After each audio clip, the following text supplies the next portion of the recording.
Police have conducted close to 100 raids, an operation against the biggest German-language criminal online platform. The German-language website Crime Market looked like any other online trading platform, with prices and information of goods for sale or services on offer.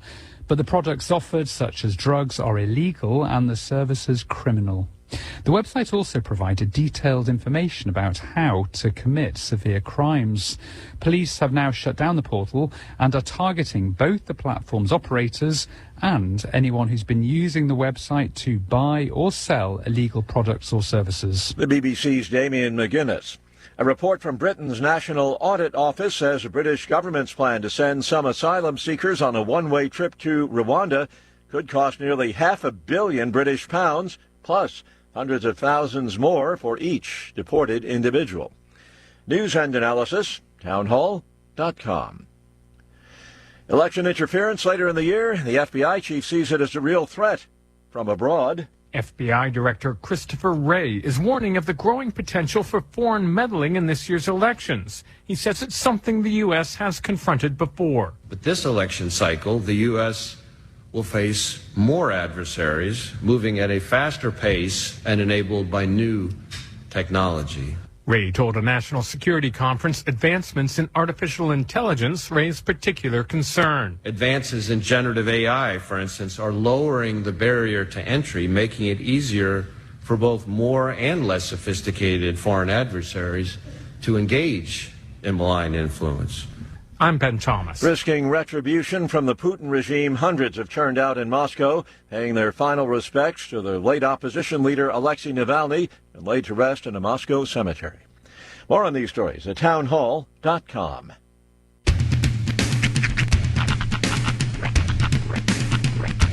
What in the wide, wide world of sports is going on here? I promise you, whatever scum did this, not one man on this force will rest for 1 minute until he's behind bars. Now let's grab a bite to eat. Yeah, come on. I feel the hot wind on my shoulder and the touch of a world that is older. I hit the switch and check the number. I leave it on and then I slumber. I hear the rhythm ringing through it. Flamenco guitar and cumbia music. I hear the talking of the DJ. The travel listen, what does he say? I'm on a Mexican radio. I'm on a Mexican radio. Broadcasting live from high atop the J.P. White Building in downtown Roswell, New Mexico. It's Mornings with Mike Winters on 106.5 Roswell's Talk FM. Is that what I sound like when I talk? Now, here's your host, Mike Winters. And good morning, one and all. Welcome to Mornings with Mike Winters. I am he. What the? It is me. Finally. Do not adjust your ears, people. Finally. That's right. Mike Winters with you. Good morning, everybody. One part the problem, one part the Pope. It's the inevitable return of the great white dope. I have officially met my quota of sickness for everyone this quarter. I meant to do it. I meant to grab one before I left the house, but I'm going to gift you a box of Emergen-C. I believe that every morning you need to go ahead and start taking some Emergen-C because, sir, the consortium believes you no longer own an immune system. Well, you're the boy in the bubble, dude. At this point, I think I've been hopped up with some antibiotics and everything. You could literally pour cancer on me and just die away. I'm so well picked. It's like never wet. It just beats right off. Just comes off and just falls right off. I do have a theory. Yeah. I was thinking about this on my way walking into the building today. What if you're Samson? Samson? Mm-hmm. Samson Simpson. What if you're Samson? I went right there. I'm sorry. I couldn't help it. Well, I stand by my statement. What if you, in fact, are the biblical Samson? Okay. And in shaving your head, you have robbed yourself of your life force. Oh, maybe. The one thing that was protecting you, holding you in God's faith or in God's eye. I would give you that, except for this started before I lost my hair. I know, So and that's the only crux in the plan. Yeah, you were squeaky voice Mike with. Yeah, I got RSV and all that at the beginning hair. of the year, and then here bronchitis this week is what the final verdict was. But happy Friday. Yes. We should start with all that. Welcome. It's a McDonald's Friday. It is. Let's see. That's what willed me back to health. Yep. Was the thought that I have a nice OG Egg McMuffin waiting for me here on a Friday morning. Brings the sheriff here, brings Mike back to work. McDonald's is magical. It does. It brings people together. I wish McDonald's would serve pea soup with ham and bacon on a day like today. Oh. Doesn't pea soup just sound delightful on a thick, foggy Friday morning? It does. Although, I'm kind of good on soup because I kind of did a soup.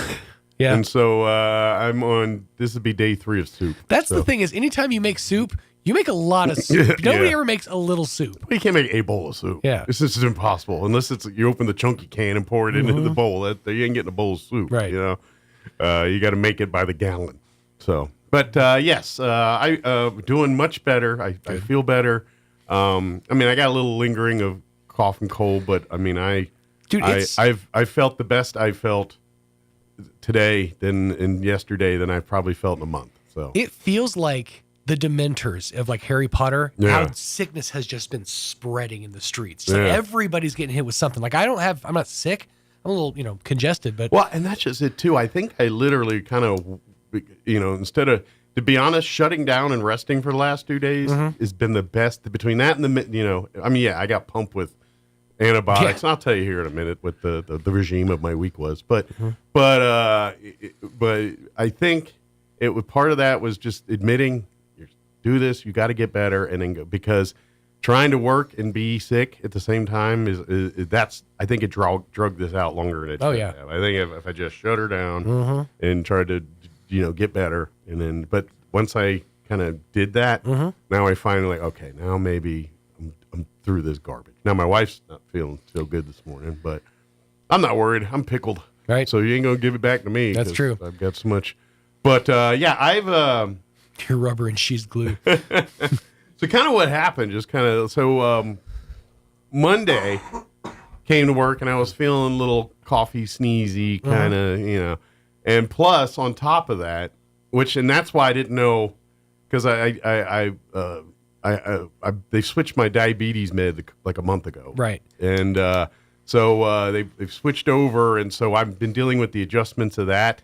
And so when I was dealing with Monday, I was like, okay, is this from my meds? This cold, maybe a little bit of both. Right. And so I got to the morning show, but then right around lunchtime, I started getting feverish. I was like sitting here, I'm like, why am I shivering? Why am I? Right. And I took my temp right when I went home for lunch and said, didn't have a fever. I'm like, I don't know, man. I feel. Yeah. And then I came back to work, I think. And came back. When I came back from lunch, you were sitting here and you saying you were you had a low grade fever. Yeah. That it wasn't nothing right now, but I was like, dude, it's quiet right now. Go home.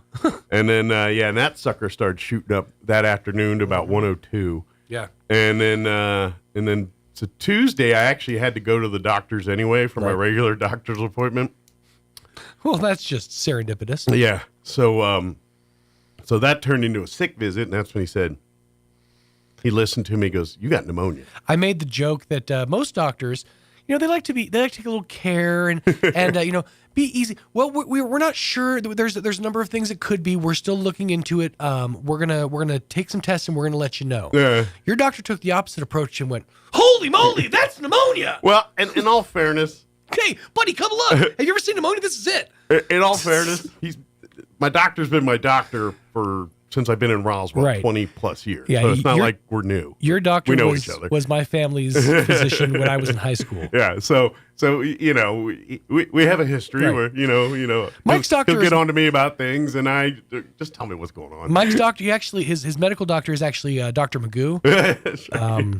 He misses some things every now and then. Dr. Phil's my actual. That's why I'm sick all the time. He's not a medical doctor. He's a How psychiatrist. does that make you feel? Speaking of, is Dr. Phil off the air? Like, does he have a show anymore? I think he does. Because I used to. Because my my wife watched Dr. Phil pretty regular. Right. And she ain't watched Dr. Phil in a while. And I ain't seen I get a feeling there's no more Dr. Phil show. Maybe she lost that love and feeling. Maybe. I think Dr. Phil's maybe you're the new bald man in her life. Well, if you need never mind. But so anyway, get off Dr. Phil. Back. That's what she said. So I went to the doctor, and goes doctor and I. But he goes, yeah, he's listening. He goes, man, this is not good. He goes, I think you got pneumonia. And he's like, and he was kind of leaning that way. And he goes, we'll get an X-ray and do all that. And so from there on out, he said, well, let me do a nebulizer treatment there, and that's where they hook this. You breathe this thing, and it shoots this medicine into you, and it's supposed to open up the capillaries or whatever, and kind of like a steroid to your lungs is kind of what it is. And so he had me do one of those treatments, and my oxygen went right away. And he goes, okay. He goes, yeah. He goes, so then he sent me an X-ray, and then he gave me a string of antibiotics. They started with a shot booster, and which, by the way, to me, I think that shot was the credit to me starting feeling better quick. Like I took that shot Tuesday afternoon. By Tuesday night, Wednesday, I was like, okay, I'm already feeling the workings of that going in. And then I've been taking other antibiotics since then. But that's why I'm like, yeah, I've been pickled for this stuff for several days, and I'm pretty sure I can lick. I can lick one of those doors from the plague, and it'd be all right. Say you could lick the backside of the elevator that hasn't worked in this building for 2 weeks. That's right. But so he's like, yeah. He goes, I think it's so they did the treatment, and he prescribed all that, and then I went and had my X-ray, and then Wednesday morning I woke up, I saw the results, and it said just bronchitis. I was like, oh, thank God. Yeah, right. But so I've been doing the treatments. But here's something and this was a new world to me. Remember I told you he did the nebulizer treatment and all that. Well, he said, well, let's order him a nebulizer and get him, taken care of. And I was like, okay. And then he said that, and I was and he prescribed the medicine for it. And so I went and picked it up from the pharmacy and did all that. And I was like, well, I guess, I got to go back to the doctor Thursday. I guess I just pick up that nebulizer then. I don't know. I don't know what he's talking about. I don't know how this thing is. And to be honest, at that point, I'm starting to feel better. And I'm like, is this necessary, And then, Wednesday afternoon, about 4:30, Kim's home, sitting there, kind of, resting, watching TV. Right. Expecting somebody? I'm not expecting anybody here. I didn't even have my pants on. I don't want to hear about the watchtower right now. And so I look, and sure enough, my nebulizer's delivered. Nice. They delivered a nebulizer to my house, a guy, set it up, did my first it was literally like, and it was like two things occurred to me. One, feeling a little baller here, like I'm getting like kind of front door treatment. Yeah. And the second thing is, am I this old where now I'm getting medical equipment delivered to my house? That's right. You're literally the Wilford Brimley commercial. Right. That's right. Now you can have your diabetes medication shipped straight to your home. But what sealed that deal? Was he's like, hey, and to be honest, I'm like, I don't know. I didn't even know what a nebulizer was 3 days ago. Now I'm using one. Right. So, and he was like, do you need to set it up? And so I was like, yeah, show me. Let's be here while I get it. Just make sure I get it right. So I do all that and set it up. But while we're doing all that, he goes, we also would like to, we can offer now, there's an additional fee for this, but a life alert necklace. I said, no. Dude. I looked at him and said, I ain't that old yet. No. I do kind of want you to get one. just for the lulls. Like I would get one and worry that I would accidentally like press the button. Right, that'd be my problem. Like I lean against the counter, and next thing I know, ambulances are at my door. I'd be like, so what constitutes an emergency? Like toilet paper out of reach? Is that emergency? I got this spot on my back I just cannot get to, and it is killing me. I've been hankering to play. Sir, we're not a concierge. I've been hankering to play chess, and it ain't just me around the house. So, but Mike treats his life alert like a black card. So I politely declined. That is true. I don't know if I'm ready for that kind of power. Absolute power corrupts absolutely, as they say. But so that was a unique experience to me. But I mean, it was cool. And in fairness, your doctor could have taken a step out of his office and Uncle Rico'd that bad boy to you, and it probably would have made it. You're like a block and a half behind his office. Well, and I think they use a medical. I know. I was just with the proximity of it all. Yeah, it was a little because he was like, that guy's right next door. It's the same business plaza. It's like really like I could have walked over and got it. It's like right here. So, but but thing is, I'm doing a lot better now. Good. My I had my follow up yesterday, so I went back to the doctor yesterday, and that's when he took and looked. Said, "Oh yeah, things looking good. You're good to go." He says, "Unless things start worse," and he said, "We're clear. We're out of the woods here." So I'm all good to go and back to normal. Just kind of finish mending up, getting over the sniffles and the occasional hacks here and there and all that. So. But feeling way better. So, docs, big appreciate they hooked me up on this one. So, and thank you to everyone was sending out the get better wishes and all that. Appreciated it. It was I feel bad because I feel like I'm shirking because of all this sickness. I'm like, dang it, I hate this. No. And so it really bugs me. So that's kind of the beauty. I was pointing this out even on the air yesterday. I was like, that's kind of the beauty of this ship is that there's always somebody to we've got, of course, the main captain, the fearless leader, of course, who writes the ship no matter what. But Roy. Yeah, exactly. Roy's always there. But there's always some semblance of co-captain here to at least keep the deck clean while keep the deck barnacle free until basically we have a Sean to keep the ship afloat until a real captain gets back. When I fall apart. So. Yeah. But good to go, and hopefully we're done with this nonsense for a while. Yeah. So back to just regular doing my stuff and getting back to normal. And I'm one of those people that, unless I get like really, really, really sick, I don't get really sick. Like I'll usually power through it. Like even if this turns into something, I'm like, I'll be fine. And that's just it. I'm that way too. Mm-hmm. Now I'm getting at a point where, in my life where these are starting to hit me a little harder, and I'm like, I'm trying to power through, and then plus we live in a world today, thanks to COVID, where if you got a little tick, everyone's like, get away from me, exactly.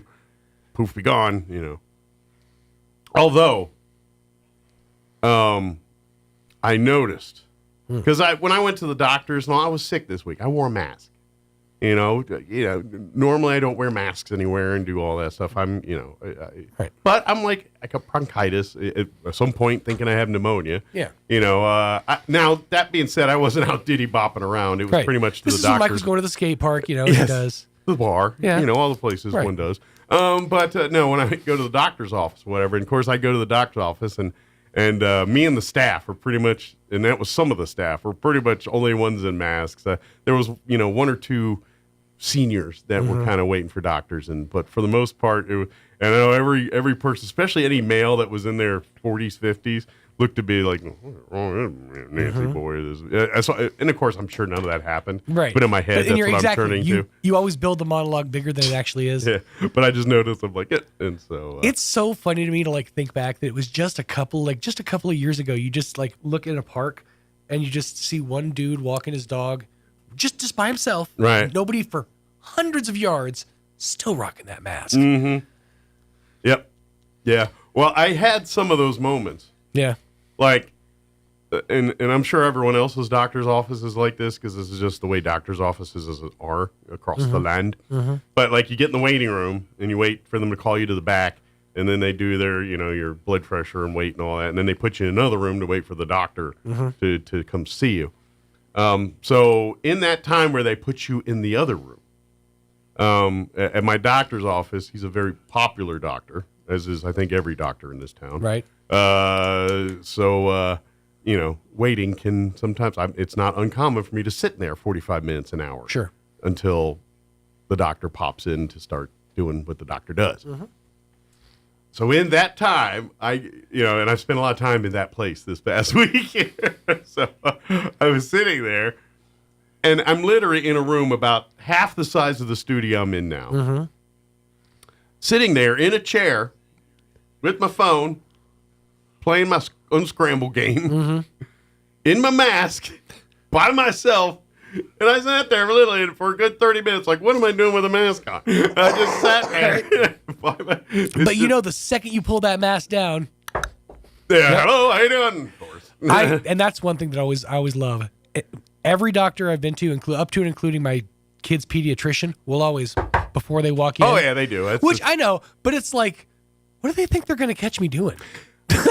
Well, and from their perspective, I want to be like, here's my hands. Right. And from their perspective, they don't know and they don't want to know either. So they just, you know what I mean? Because it is a courtesy. Especially if you leave a person to their own devices in a room for 45 minutes, there's no telling what might be happening when you open up the other side. But now, go back in the entirety of your history of cinema, of TVs and movies. Yes. Have you ever seen a doctor on TV or movies knock before they walk in the door? Not one time that I could ever think of. And I watch a lot of medical stuff. I watched 9 seasons of Scrubs. Well, here I would do you one better.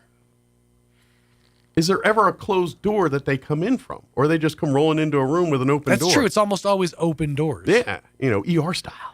See, now I'm going to really pay attention to that. I'm going to watch doctor's entrance style. Because when I want to know accuracy on how doctors do it, I watch TV. Yeah, exactly. Well, I'm thinking if I go back and watch, like, what was that show that that Ted Danson was in from, it was like, not The Good Place. It was another one. Oh, the one where he's mayor?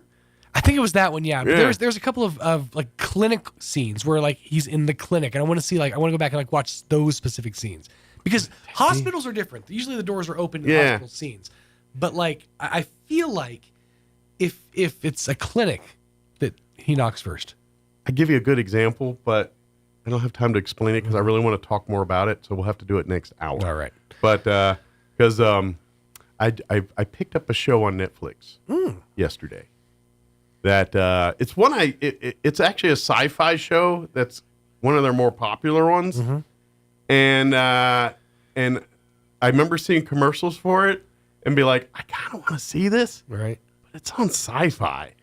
Nothing good comes out on Sci-Fi. You know what I mean? I'm not that nerd. I'm not a nerd, but not that nerd. Right. I've never watched Sharknadoes. No. Honestly, the last thing that came out good on Sci-Fi was Mystery Science Theater 3000. That was like in the 90s. Yeah. But anyway, so I kind of didn't put much stock into it. Right.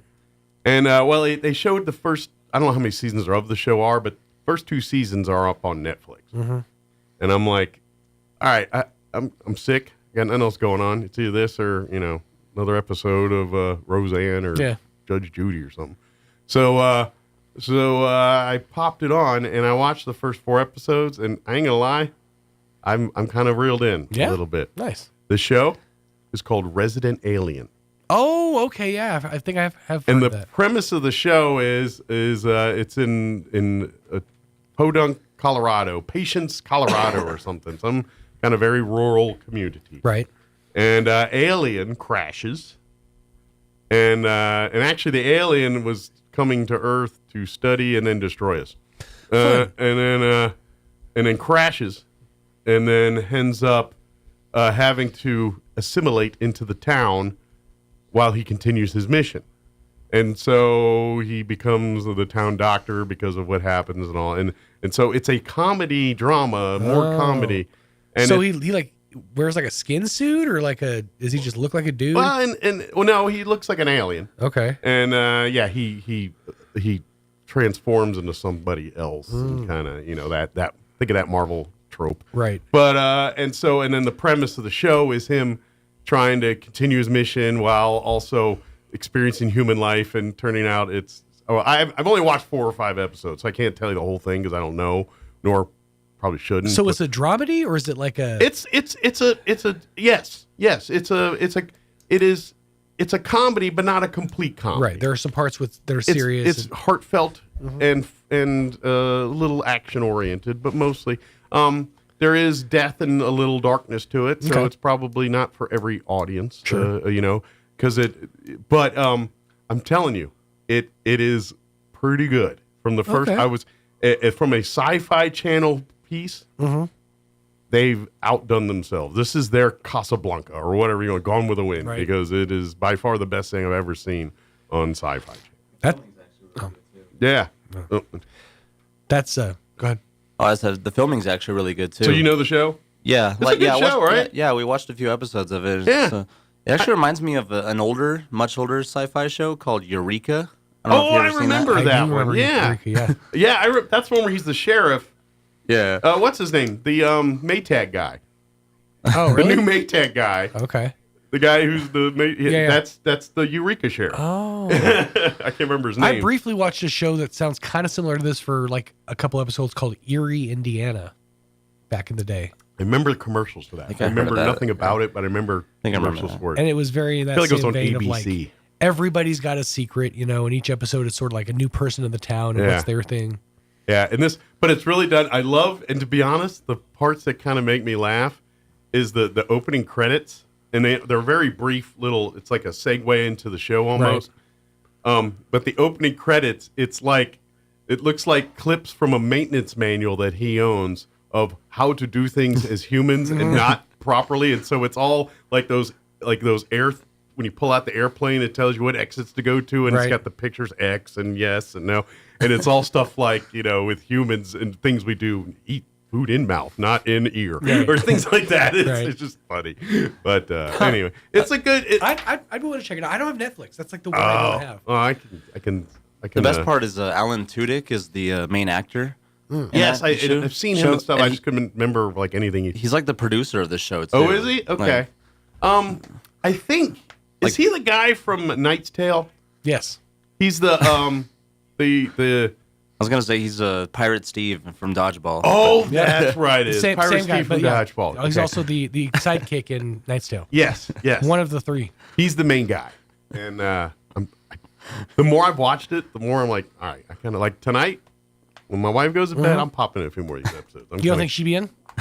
Maybe. Maybe it's one to give a shot. Maybe. Like one thing about sci-fi is they're always consistent with their filming. Yeah. And it's like really good filming. Like for some, Yeah. I guess they get a lot of practice. Like all their original series and stuff. It's always like. I've always really enjoyed those kinds of like shows for sci-fi. This one's good. Maybe I should watch others. So maybe I will. But I'm gonna let me give you the rundown. I gotta get all that going. It's like USA shows. Yeah. Although there's a couple USA shows I like too. I liked what was the one with the family of surfers that were or that might have been a TNT show now that I think about it. Oh, Animal Kingdom. That was a pretty good one. So let me give you the rundown here. We're going to replay a couple and have guests also. Paul Gessing joined us last week from the Rio Grande Foundation, recapping the legislative session and talking about his Freedom Index, which rates all of our New Mexico legislators based on their voting records. So, excuse me. We had a conversation to talk about that. We'll play it for you here in just a minute. In the 8 o'clock hour, we're going to replay our interview we had with Hunter Spindle. He's a deputy district attorney here from the 5th Judicial District DA's office. He popped in for our monthly conversation. We'll play that for you here at around 8:15. And then Barbara Gomez with Main Street Roswell scheduled to join us here in the 9 o'clock hour. Give us an update on what's going on through Main Street Roswell as they're gearing up for all kinds of warmer weather and bigger events. So, plus we'll have all of your features, include the newses of the local and national variety, Wall Street Business Update, and whatever else. Before we do that, let's get you up to date with the weather. We'll take a quick commercial break, and then on the other side, we'll play our interview with Paul Gessing. Don't go away. I'm meteorologist Steve Hamilton with your Pecos Valley weather. Pretty nice looking weekend coming up. It will be a little bit breezy, but not too windy. Sunshine and low to mid 70s today. Overnight will be clear. Our lows in the upper 30s and low 40s, and then we're expecting upper 70s for the afternoon high on Saturday. Sunny and a little bit breezy. Windy on Sunday, sunshine, and we'll hit about 80 for the afternoon high. That's your latest forecast. I'm meteorologist Steve Hamilton. Artesia General Hospital's family practice providers support the healthcare needs of every member in your family, no matter their age. With locations in Artesia and Carlsbad, our compassionate experts offer a full range of primary services and can help manage chronic conditions, treat illness and injury, and coordinate specialty care. Whether you need a medical provider for your entire family or are getting on track with your annual checkup, we're here for you. Reach out today at artesiageneral.com/family. Every piece of land has a story, written by those who work it. But everyone's story is different. So the question is, how will you tell yours? behind the wheel of a John Deere compact tractor, mower, or Gator utility vehicle. Run with us and start telling your story today. Stop by Pecos Valley Equipment in Artesia and Roswell, or visit us online at pecosvalleyequipment.com. This week, my wife got a text from one of her friends. Her friend's 5-year-old son was outside laying in a swing. He told his mom, "Sometimes I like to just close my eyes, relax, and listen to the pretty birds and listen to God's voice." Wow. From the mouth of babes comes a lot of wisdom. Psalm 29 speaks of the voice of God. It reads like this: "The voice of the Lord is powerful. The voice of the Lord is majestic." The psalm ends with this line: "The Lord gives strength to his people. The Lord blesses his people with peace." Isn't it interesting that when we listen to God's voice, it gives us both strength and peace? The prophet Elijah was hiding from a wicked king. The Lord told him to go stand on a mountain because he was going to pass by. Then a powerful wind tore the mountains apart and shattered the rocks. Then there was an earthquake and then a fire, but the Lord was not in any of those. Finally came a gentle whisper, and the Lord was in the whisper. Sometimes we just need to slow down, relax, close our eyes, and listen to God's voice in the quiet whispers of life and be at peace. Join us at the Country Club Road Church of Christ for worship at 10 a.m. on Sunday, located on the corner of Country Club and Washington in Roswell. Here's a Mornings with Mike Winters fun fact. 47.2% of all statistics are made up on the spot. Is this true? I'd say chances are about 50%. Here's Mike Winters.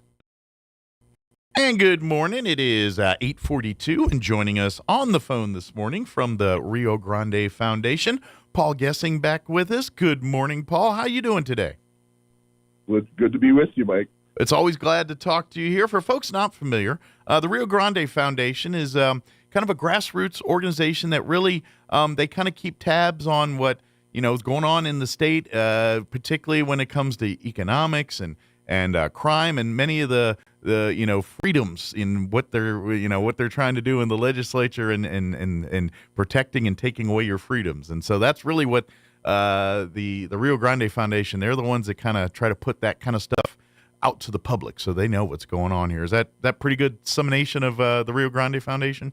Yeah, we're more of a watchdog and a think tank than a grassroots organization. Okay. We definitely work to educate and try to expose and highlight the issues that you just mentioned, though. That's definitely our area of interest, is the economy and your individual liberties, and hopefully advancing them and not just trying to fight battles to stave off fewer freedoms or having them taken away, for sure. Absolutely. I tell people all the time, I'm like, I would just wish New Mexico would get back to the middle. I mean, you can talk conservative, liberal, just get it to the middle where there's equal say in both sides in the room. We're not even near that at this point. So, but anyway. Exactly. So, of course, we just wrapped up the 30-day session here, and of course, we've seen the news and all of that. From your perspective, what's some of the good and bad and ugly from this last 30 days that we want to highlight for people? Well, the good is that a lot of bad ideas that we were watching and hoping they didn't pass. And 30-day sessions, a very short time period to push anything, good, bad, or ugly. And, thankfully, most of the bad stuff did fall by the wayside. That included increasing royalty payments on the oil and gas industry. Royalties are a fancy way of saying tax on oil and gas, and there was a provision, HB 48, that was introduced to increase those royalties. That died. There were a lot of other proposals made during the session that, for whatever reason, fell by the wayside. But what I tell people is, we've got all 112 members of the legislature up. And if we keep going forward under the same legislative makeup, eventually some of those terrible ideas are going to gain traction. So it really comes down to the next election and changing the way the legislature works. So HB 41, Clean Fuel Standard, is going to drive up the cost of gasoline. It's not as simple as saying it's a 50-cent increase. I think that's possible, but the Clean Fuel Standard is going to empower an unelected board to monkey around with what we put in our gas tanks and how our cars work. And this really been the area that this governor has come on strong when it comes to taking away our freedoms with the electric vehicle mandates, charging station mandates. They passed some EV-related tax credits, and then, now what's going into your gas tank. So a lot of that. And and the problem, there's a lot happening. Yeah, and the whole thing with that and the electric and the gas tax, all this stuff, it's it's all the guise of, trying to go cleaner, trying to go better, this and that. And I think at the end of the day, all of us, sure, we want, if we can do it better, cleaner, and more efficiently, we're all for that. However, the science, the infrastructure, none of that is in place to go that far or to make those changes that fast. And like, what's the goal? Like 40% of cars sold in the state by whatever date it was, or electric cars or whatever. I mean, yeah, I get you're trying to set goals or whatever they're trying, but until an electric engine can do what a gas engine can, especially in places that are rural where they need trucks and things and towing and all that, no one's going to embrace that kind of stuff. Wait till the technology gets as good as the gas, then let's try it again. But, that's, there's all kinds of debates there. 43% by 2026. Yeah. So, coming right up around the corner. So, it's that was of course passed before the session. Now, sure. The thing that, there's obviously bills, and then there's things that aren't even really discussed seriously. The thing that I wish was both talked about more in Santa Fe and that the media kind of questions is, what are we doing with all this money from the surplus? Because, of course, the Permian Basin, southeast New Mexico, is really booming right now, and it's boomed for several years, and it's spun off more than enough money for the legislature, if it was halfway responsible, to enact some really bold policies that would make New Mexico a more attractive state to do business in and live in.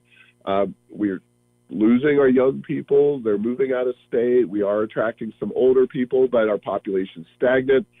New Mexico's always been kind of the black sheep of the Southwest, where we've never been as economically advanced or attractive. And we could be embracing real tax reforms in the state of New Mexico right now, but we're just not. We're standing basically status quo, either spending most of it. So they increased spending by about $650 million this session. We've increased spending dramatically in recent years. No significant, some very minor tax reform, which is good, but we could be doing some really good and big things, and we're just not in New Mexico. And so eventually this oil and gas boom will kind of play itself out, and, will government just consume all of those resources, or are we actually going to make New Mexico a better state using those resources? And not many states even have that kind of opportunity, and we're in the process of just frittering it away. Absolutely. And the part, even adding on to, kind of what you're saying here, not only do we have this opportunity, but we're a state that has a lot of needs, even more so than some of our, you look at the numbers. We rank near the bottom in every category that matters when it comes to education, business, all these other things. And like you're saying earlier, why isn't that money being put to upping those numbers instead of, what they're doing with it, basically?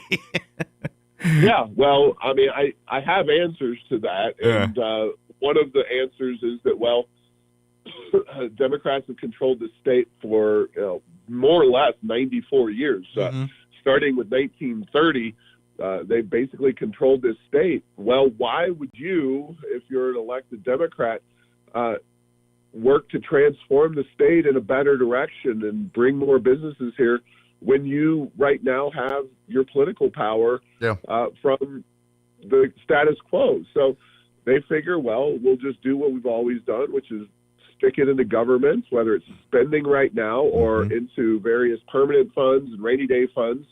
And if we developed our economy, if we diversified our economy, we might lose our power. And look, I get that mindset, but holy cow, that's a terrible mindset. But absolutely. Until the voters come around and say, this poverty thing's not as great as it's cracked up to be. Sure. We should do something different. We're going to continue down that path. So Absolutely. I think that's a big factor. And until those Democrats and their voters change their minds, we're going to be kind of stuck in this cycle. It's more of the same here, and that kind of transitions to kind of what next we want to talk a little bit about here. And folks, I invite you to go check out the Rio Grande Foundation's website, which is riograndefoundation.org. You go there, and you can kind of, if you want to learn more about the Rio Grande Foundation and particularly more of the issues that they really keep an eye on, I invite you to spend some time and read through there. But if you scroll down towards the bottom of the page, there is a thing that Paul's put together called the Freedom Index. And this is kind of a rating system of all of our New Mexico legislators on the issues that the Rio Grande Foundation kind of point out as things that we need to address as a state, and really how these representatives have handled decisions like that. So kind of tell me a little bit about the how all this came together, the Freedom Index. Well, first and foremost, we've done it for over a decade now. We have votes going back to 2014. So we have 2024 now finalized. The results are in, and we do this very quickly, unlike some vote tracking. We really get after it during the session, and then after the session, we just had to make sure that we hadn't made any boo-boos. So it's really about the software. We use floor votes only, which it's something that you could argue would be better if we made committee votes part of it, but in New Mexico, it's really tough to track down committee votes, and so we use votes that are taken on the floor of the legislative bodies.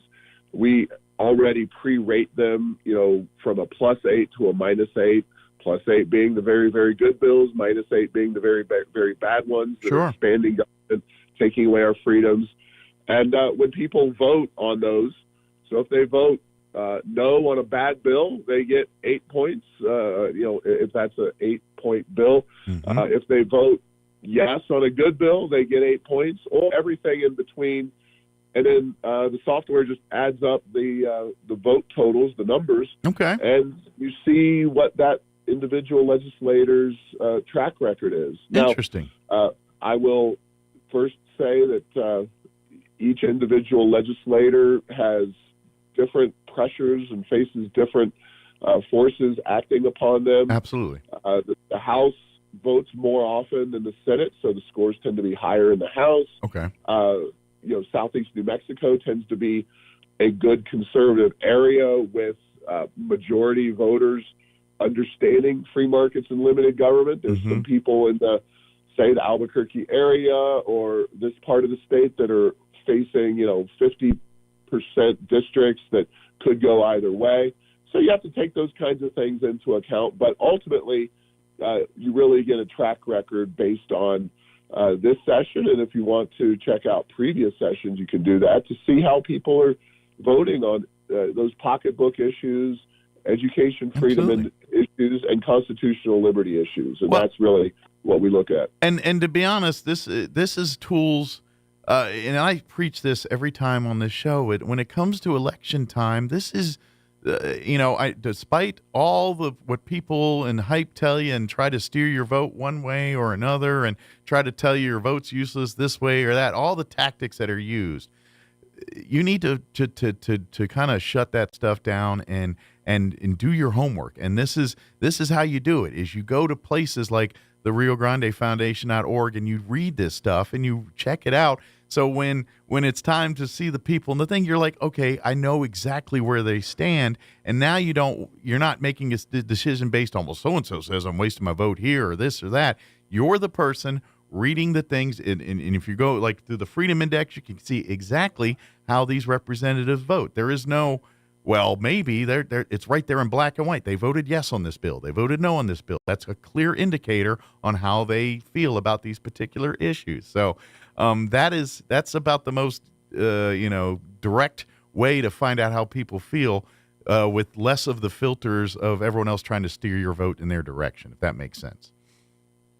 Absolutely. Yeah. And you can have an intelligent discussion with your legislators. It's tough, quite honestly, to influence them during the session. Sure. And that's why elections happen, and ultimately the people you elect are going to vote by and large. Mm-hmm. I'm not saying you can't pressure them during an election or a legislative session, but it's really tough. It's really tough. They have to kind of have a mindset of, are they going to, for example, as a Democrat, are you going to embrace the progressive agenda that's espoused by the governor? Or are there issues we have concerns with her on and her policies? Or as a Republican, are you going to stand firm across the board? Or are you going to kind of be squishy and vote with some of the big government policies that the governor has espoused? And that's obviously current state of play here. Absolutely. And you go through and see who those people are and what they're doing with their votes. And, like Representative Jared Hembry, he's brand new representing Southeast New Mexico. I'm looking at his score right now. He has a 38. The very highest scoring member of the legislature was Candy Azell, and she had a great session at 58. So, Hembry's right there. He's maybe voting a little differently than Azell on some issues. Sure. And, he's a new guy, and you can hopefully influence those types of people. Absolutely. To take more good conservative votes over time. And it works that way across the spectrum. Yeah. For all you mentioned there, about the highest rating there with Candy Spence Azell, and I think since she's our area here, and obviously I think most people that know her know that she's just one of those type of people that if she says it, that's what it is. You know what I mean? She's built that trust over the years doing that, and as Paul's pointing out, the track record to prove that. So that's what this is such a valuable tool. It's to, not only does it help you kind of form your opinion about these folks, but you can also find out if they're telling you the truth or not sometimes. Exactly. Yeah. I know we're about out of time, Paul, but I do want to ask one quick question, or it may not be a quick question, real quick before we go. Seeing, and now that we're done with this 30-day and the governor didn't get a lot of the, some of the things she wanted, and she's kind of, threatening about the session with the safety and all this and calling a special session. Whatever happens from all that, is going to happen. But is this a sign in any way of where maybe there's some more moderate Democrats starting to break ranks a little bit, or am I just reading into tea leaves wrong? The House saw most of the activity when it came to those kinds of moderate Democrats.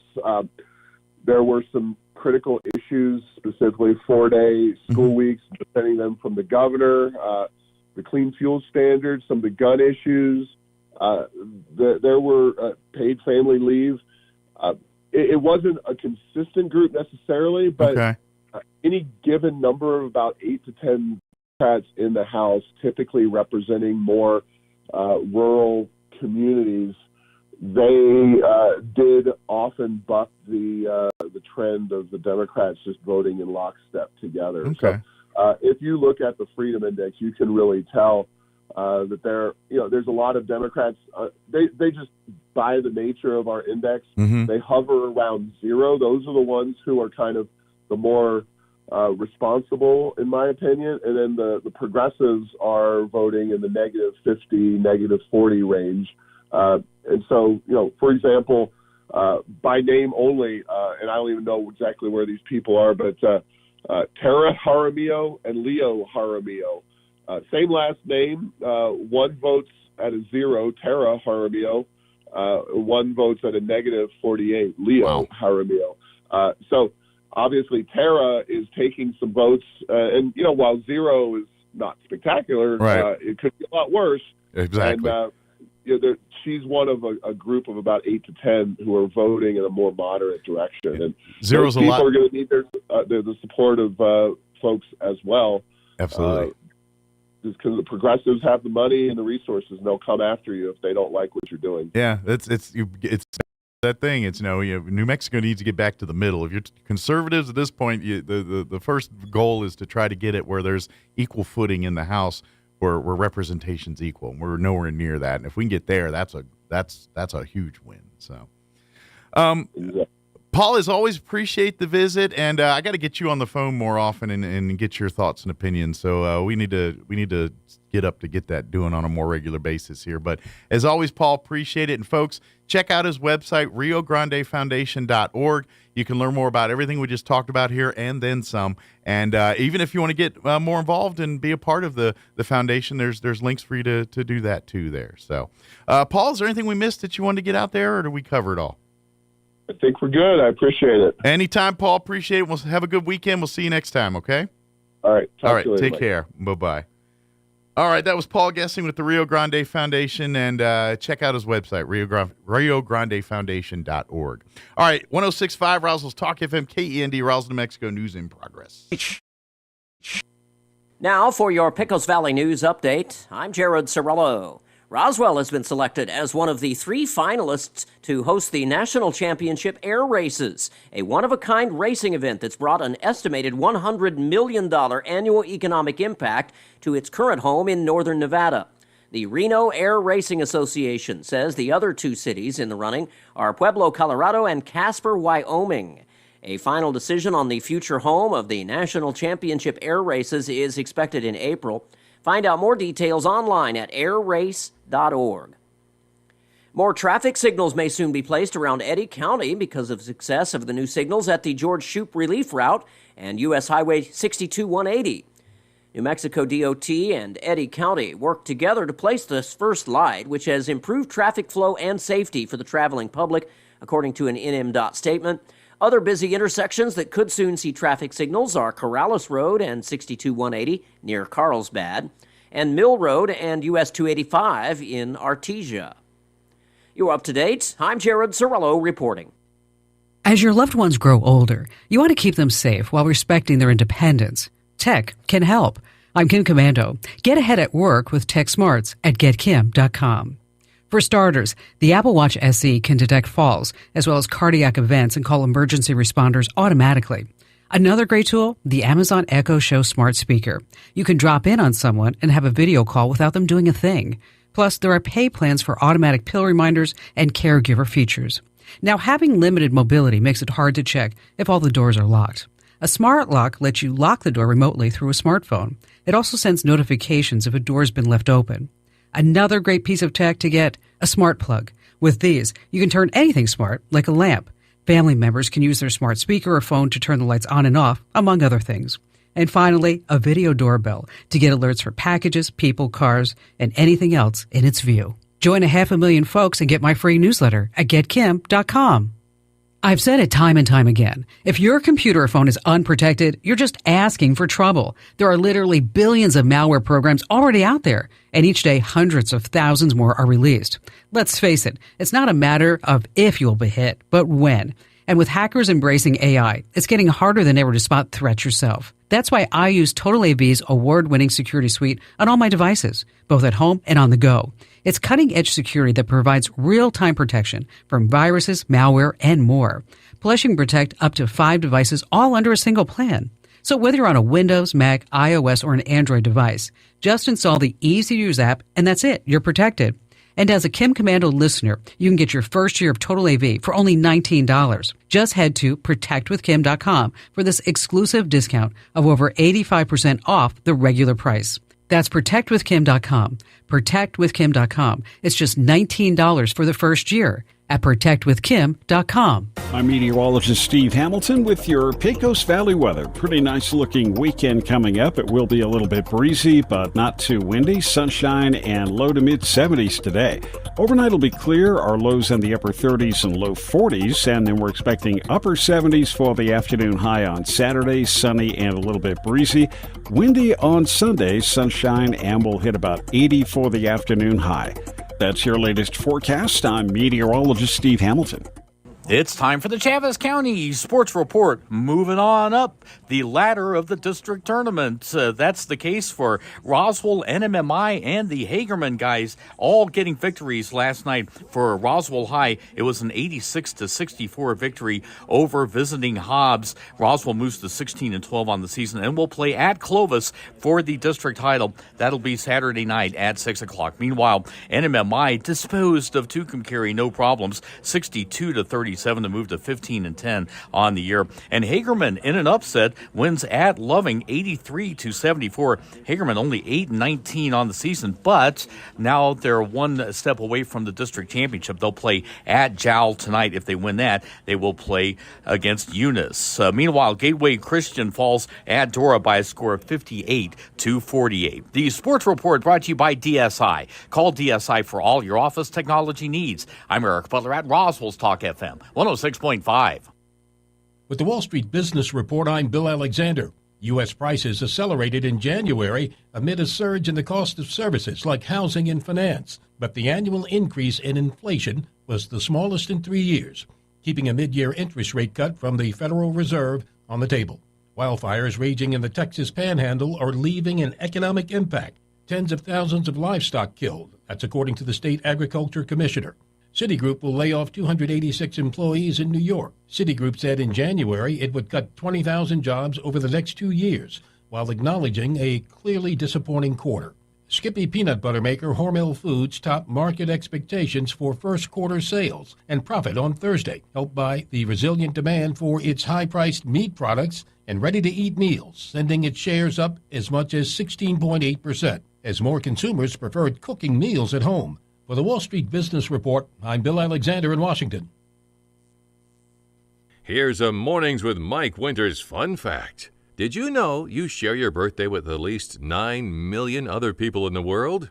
Your birthday isn't feeling so special now, is it? Here's Mike Winters. And good morning. It is 7:59, closing in on 8 o'clock. Stay tuned next hour, around 8:15 or so. We're going to play our interview we had earlier in the month with Deputy District Attorney Hunter Spindle with the 5th Judicial District Attorney's Office. Had our monthly conversation with him, talking a little bit about, what's going on in the DA's office. So we'll play that for you next hour. If you miss any part of our show, I always invite you to check it out at your leisure. Just log on to ksvptv.com, click on the Mornings with Mike Winters channel, and you'll find all of our interviews there. So if you missed something, go back and check it out then. All right, it is 8 o'clock. You're listening to 106.5, Roswell's Talk FM, KEND, Roswell, New Mexico. We will be back on the other side of news. Do not go away. News this hour from townhall.com. I'm Rich Thomason. Headed for President Biden's desk, another of those stopgap spending bills averting a partial government shutdown. Congress has passed another short-term spending measure that would keep one set of federal agencies operating through March 8th and another set through March 22nd. The extension averts a shutdown for parts of the federal government that would otherwise have kicked in at 12:01 a.m. Saturday. The bill now goes to President Joe Biden to be signed into law. The short-term extension is the fourth in recent months. Lawmakers are voicing increased optimism that it'll be the last before Congress approves two separate spending packages totaling more than $1.6 trillion for the full fiscal year. Norman Hall, Washington. Accompanying former President Trump during Mr. Trump's visit to the southern border yesterday, Texas Governor Greg Abbott. Mr. Trump visited the besieged community of Eagle Pass. President Biden traveled to Brownsville, Texas. An attempt to serve an eviction notice ends with gunfire outside Kansas City. Police in Independence, Missouri say a Jackson County court worker, Drexel Mack, was trying to serve an eviction notice when he was fatally shot. Responding to a 911 call, 2 city police officers responded to help him and were also shot, one fatally. They were met with gunfire. Independence Police Chief Adam Dustman. Officer Cody Allen served this community not once but twice. As an Independence police officer, he is a hero. The suspect sustained minor injuries and is in custody. Dustman said the second officer underwent surgery and is expected to recover. Audio courtesy KMBC. I'm Jennifer King. The wildfires raging in the Texas Panhandle and Oklahoma have killed 2 people, burned numerous homes, and businesses also have charred more than 1 million acres total. On Wall Street, the Dow's down 105 points and NASDAQ 43 points higher. More on these stories at townhall.com.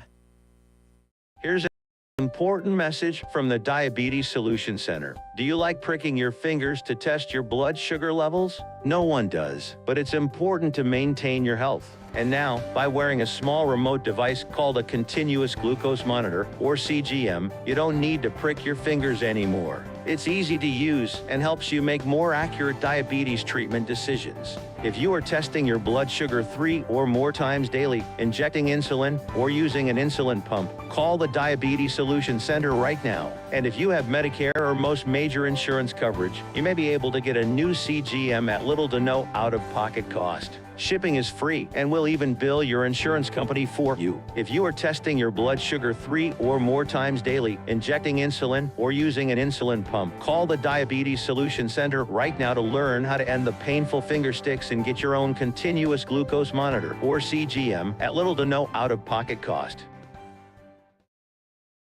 The leader of Hamas is capitalizing on the number of Palestinians killed so far in the war with Israel. We get the latest from the Media Line's Felice Friedson. Large numbers of dead Gaza civilians are not without benefit to the cause. The Wall Street Journal is reporting that terrorist Hamas leader Yahya Sinwar told his cohort to negotiate a ceasefire that heavy civilian losses generate sympathy for Israel's enemies within the international community. Seeing the strategic and tactical benefits of collateral damage, it becomes a simple matter to justify non-combatants, including young children, as human shields. During the Israel-Hamas war, thousands of Gazans have died as Israel tries unconvincingly to destroy Hamas. The Wall Street Journal predicts that once the war ends, Sinwar himself will surface and claim victory for the Palestinians. I'm Felice Friedson, Town Hall News, Jerusalem. News and analysis at themedialine.org and townhall.com. Sad commentary on fan behavior at one big league ballpark. The Philadelphia Phillies have scrapped their popular dollar hot dog nights for the 2024 season. The Phillies replaced dollar dogs on select dates with a 2-for-1 deal at 2 April games at Citizens Bank Park. The Phillies' BOGO nights this week are April 2nd and April 16th. The Phillies said the change was made based on the organization's ongoing commitment to provide a positive experience for all fans in attendance. Some Phillies fans last season threw hot dogs throughout the ballpark. Keith Peters reporting. The late Russian opposition leader Alexei Navalny has been laid to rest in Moscow. A leading critic of Vladimir Putin, Navalny died recently at a remote Russian penal colony. It took more than a week for authorities to release his body to his widow, and the Kremlin went to great lengths to disrupt the funeral, making it tough for Navalny supporters to hire a funeral director and a hearse. More on these stories, townhall.com.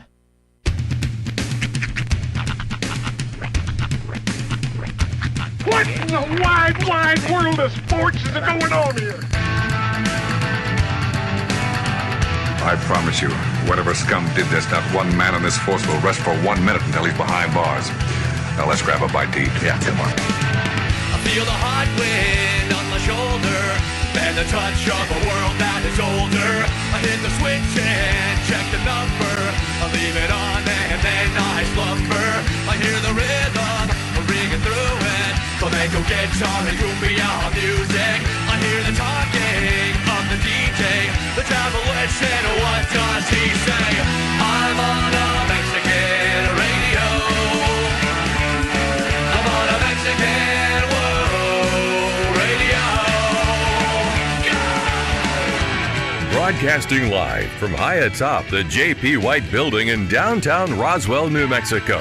It's Mornings with Mike Winters on 106.5 Roswell's Talk FM. Is that what I sound like when I talk? Now, here's your host, Mike Winters. And good morning. It is 6 minutes after 8 o'clock. Welcome to hour number 2 of the Deuce of Mornings with Mike Winters. Finally. Here on 106.5 Roswell's Talk FM. Happy Friday. Yes, welcome to it. We made it. And it is a McDonald's Friday. Indeed. Which means Sean is tackling fuel with his oatmeal. They overwatered my oatmeal, so I'm trying to mix it to get it to a normal consistency. Which is kind of like on top all. So, and there's a certain level you got to put in. There's a real finesse to making the oatmeal. Yeah. Now I'm trying to find things to absorb it up a bit. Huh? He doesn't want to put the I don't want to put the apples in. So what's I'm just curious. Because I know you like apples. Yeah. Is it a consistency in the oatmeal? Don't like the apple pairing? What is it that it doesn't? I mean, it doesn't like have the same. Yeah, it's sort of a consistency thing, but it's also more like a. Because I get that. There's also like to keep the apples fresh, they put a little citric acid usually on the apple, and it makes it kind of sour. Okay. And it just sort of sours just up. doesn't pair for you. Yeah, I like sour stuff normally, but like when you're eating oatmeal grits, you're going for a specific flavor profile. Yeah. So I get that because I like onions, but certain things I will never put onions in. Eggs is one of them. I'm not really a big fan. I actually was talking to somebody the other day, and by the way, this is a new thing. When someone tells you what their icks are, have you heard that term? It's basically they're like no-goes. Like, okay. This is my ick. If you do this, we could never date, be friends. Line in the sand kind of thing. Yeah, exactly. And one person says eating raw onions, like on anything.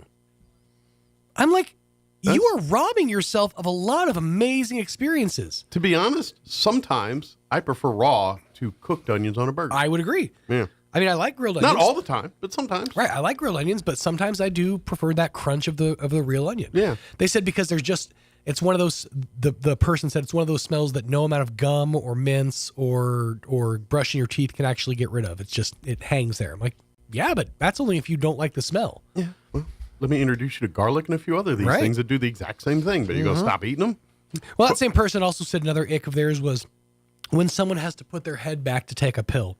I'm like, you're very specific. Right. These are people with too much free time on their hands and don't have many problems in their life to worry about. That's what that tells me. I guess my ick is don't overwater my oatmeal. Now you got me thinking, do I have like and I'm sure I do. See, food's not the ones that get me so much. But like something where you look at somebody like, you're a savage.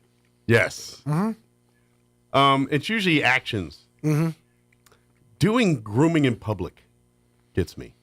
I mean, I don't mind minor, but if you're that guy that will sit in a room comfortable with people and start trimming your feet. Oh, yeah, that's messed up. Then I'm like. Now, I'm a man who will comfortably sit in a room with people and clean my nails. That's a little different. Yeah, I'm talking removing garments of clothing or the guy that takes their pen to dig in their ear while they're talking to you. Right. That kind of grosses me out a little bit. Yeah, that's a little weird. Anytime somebody's making direct contact with you and they're doing anything with their Well, and I think part of that is because of my father. Because growing up, my father was one of those people. Like, whenever he had something that he had to get out of him, he's using whatever tool is available to do that. Right. I'm talking, if there's something in his ear, he's grabbing the keys, he's grabbing whatever you have. Right. It's like, dude, that's so mine. Your father's a redneck. But I'll one up it. Like, I'll be sitting there reading something, and then he'll give me a piece of that paper. And literally use my paper to remove food particles from the innards of his teeth. That's impressive. And and so now I got these gnarled up pieces of paper because he's trying to wedge in between gaps in his teeth to get a piece of chicken out of there. And so I guess growing up with a life of that. That honestly kind of sounds nice. It's like you grew up with MacGyver. That man made something out of nothing, you know? He looked at a simple piece of paper and says, that's a tool. But he's the guy that you'd hand him the dental floss or a toothpick and say, here. And he'd be like, no, I'm good. It's like, oh, you're going to fiddle with that piece of paper for another 20 minutes when I can easily just go zoop, zoop, see you tomorrow? Right. You can literally hand it to him and he'll die on that hill with his... Because I found my way. Trying to floss with aluminum foil or whatever he's doing. So extra fun if you have fillings, by the way. Yeah. So I think maybe that's where that stems from for me, but that's kind of... A lot of the things that my dad would do that annoys me so bad, I refuse to do to this day. I will never be the guy that walks into a business and asks for discounts on things. Yeah. I will never, ever, ever. Now wait, hold on though. I won't be like, what can you give me in discounts? But if they have a discount displayed that I qualify for, I might ask about that discount. Well, maybe. But I will never, this is why I say this, because my father would walk literally into any bit. Didn't matter, and it didn't matter the occasion. Right. It could be just going to the grocery store for us. Could be for a Boy Scout thing. He would try to get a discount. Can I get a Boy Scout discount? Can I get he would literally, I'm like, Dad, we're just buying dinner for the family. I know. Right. Try to work a discount. And it was respect that. So embarrassing. I will say one of the more embarrassing things my mom used to do was she would go to the back where the produce was, Yeah. where the door was, where they kept the back produce, and ask for the stuff that they were about to throw out. Yeah. Some of the old veg, because they would throw it out when it was still relatively Sure. good. And I could see where there's merit in that, and sure, it was fine. But you know what? If you got to it's do a what you got to little do there, embarrassing. yeah. But I don't. But here's the thing: my dad didn't need to. Right. Like he's just trying to. Mm-hmm. Thought we were rich. We pay for them. We didn't need $2 knocked off our meal. You know. Yeah, but it doesn't hurt. That's $2 you didn't Look, have to if pay. people want to give me something like that of free will without me, okay, thank you. That was very nice of you. I'm very appreciative. Mm-hmm. But I'm not going to go everywhere I go and try to crowbar discount. Like literally anything we like. You walk in and say, "Hey, I'm going to get a soda from the convenience store. You want anything?" No. He'll literally go in there, have his dollar soda. Hey, can I get a discount on this? Why? Why are you so special that you got to get a discount while these other people with the soda in there? And it was just embarrassing, and it was just off-putting. Yeah. And I am so disgusted by the practice thing- I wash my hands of it altogether. Oh. Mike, your father sounds like a smart man. The one thing that I will never do as an adult is and this is what it is. I think we have hang-ups based on what our fathers did to embarrass us. Yeah. Because the one move I will never pull is I will not walk into a restaurant, look at the menu, be offended by the prices, and walk out. I cannot tell you how many times we did that growing up. Yeah, that's embarrassing. Thank They God. have already brought us our waters it was waters. I would be in that same pickle had it not be for my mother. My mother would shut that down. We're not standing. We're staying here. No, and like my mom, like my smart alecky side of me is all my mom. Mm-hmm. Like my mom is like take my smart, but way more cutthroat. Like she cut to the core hard. Like she can make you laugh, and she was that. And she was the down to earth. She was the grounded one.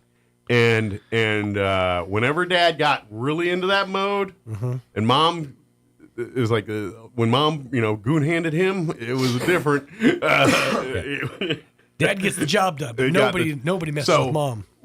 Had it not be for Mom goon-handing, we probably would have been doing that move a lot too. Man, that was the worst.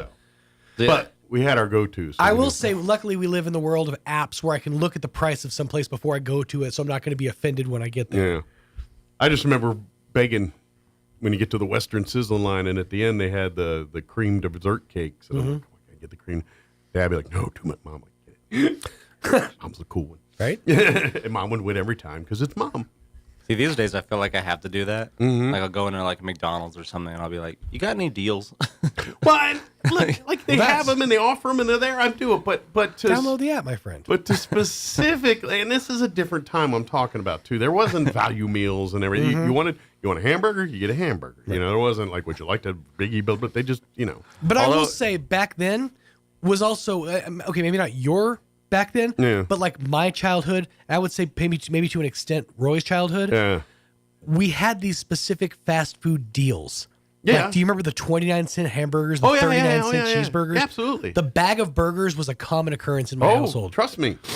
I know this is McDonald's day, but there was a. I was talking about McDonald's burgers though. But no, I just and the only reason I'm saying this because of the thing I think of is not McDonald's when I did, because growing up as a kid. But when I was I would say like 17, 18, it was right at that time where I could drive, and that's why I remember this.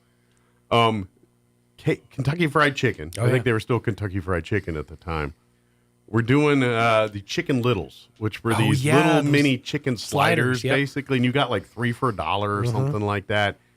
And I remember me and my teenage friends, all boys, would pool our money together and get like $15, $20 of cash and buy like 30 or 50 of those things. And then take them home and eat like a big pile of them. You're just chicken rich. Yeah. And you would have thought, and we were literally the Knights of the Round Table, man, sitting there with They're practically giving them to you. Yeah. Giving them away. Yeah. So I do know those things. And, although I do like my dad always he always orders from the senior menu, like at a IHOP or whatever. And he's 47. I'm not talking about any of that. That's all good. I'm talking about you specifically buying things off a shelf and then going to the cashier and saying, "Give me a discount on this because I'm just a dude." But I understand that because it's like, well, you can get anything else. It's not that much more. I do not have the gumption to do that. I cannot watch. There's one show on TV that I cannot watch. I can't watch clips of. Yeah. It absolutely infuriates me every second. Coupon wars.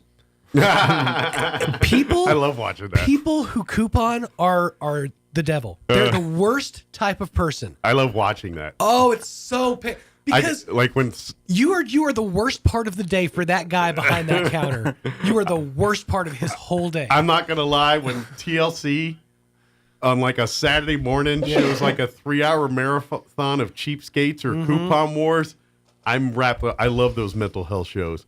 I love. You nailed it. The mental health shows. I love the mental health shows, man. Let's take a peek into my because they try to stretch the logic as much as possible. Yeah. They try to add things together. Well, if you watch the cheapskate one, it's even worse. Where they're like, they're paying me to take these tissues, and then it's like, what are you going to do with 13 boxes of Kleenex? But you know the cheapskate one that's kind of like that one? Yeah. Instead of the coupon, basically they try to save money any way they can. Oh, I have seen those, yeah. Oh, and they do ridiculous things like wads. if you want to power the house, you can pedal the bike, stuff like that. It's just craziness. So, yeah. So I'm a mark for those shows. I'm not. I can't. And maybe it's just because of my upbringing, but it makes me so uncomfortable. To be like, oh, God, this is just, there's people in line behind you.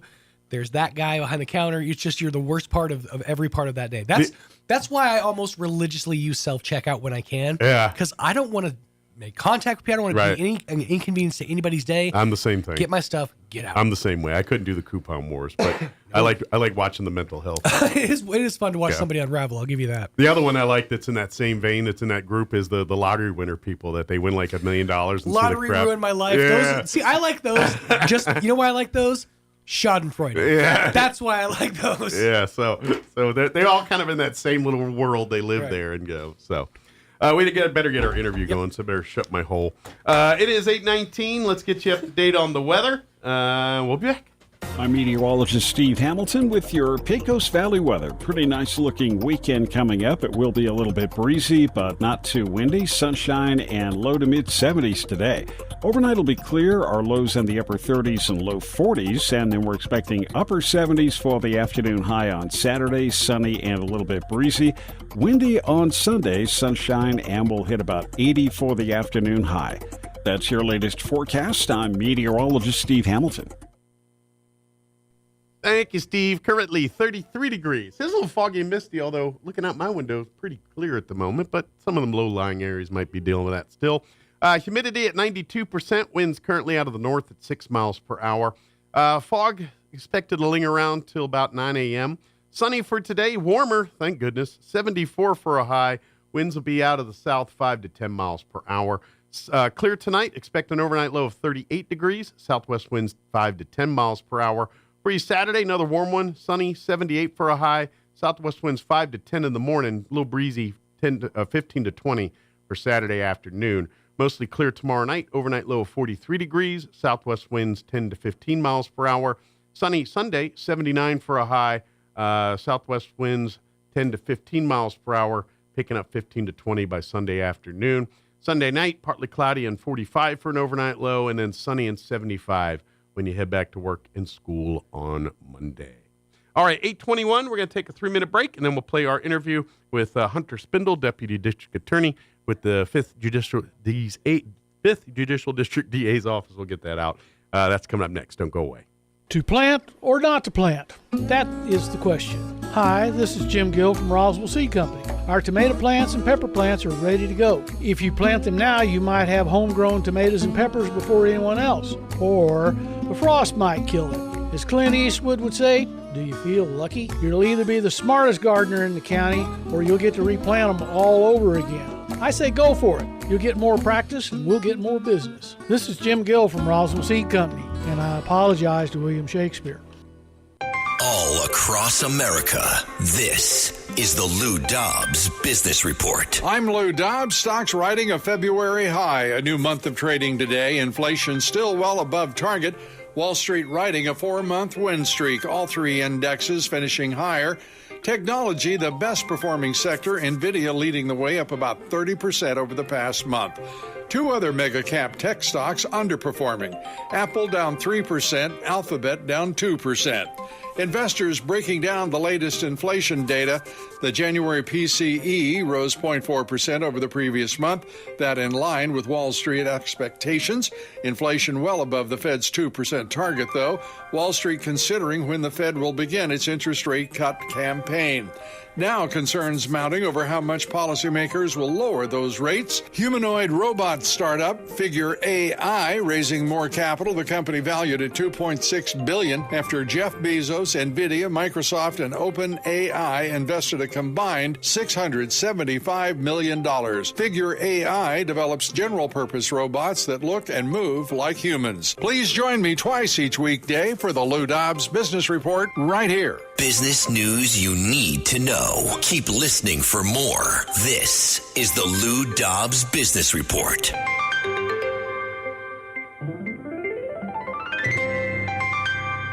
Companies in the United States are 10 times more likely to be a victim of a cyber attack. Manufacturing, healthcare, retail, financial services, the leading targets. Ericsson's Cyber Z Suite provides the protection you need before your data gets stolen, bank accounts get drained, and operations are at a standstill. Call Ericsson today to schedule a no-obligation consultation. That's 908-878-7717. Ericsson, ERACENT.com.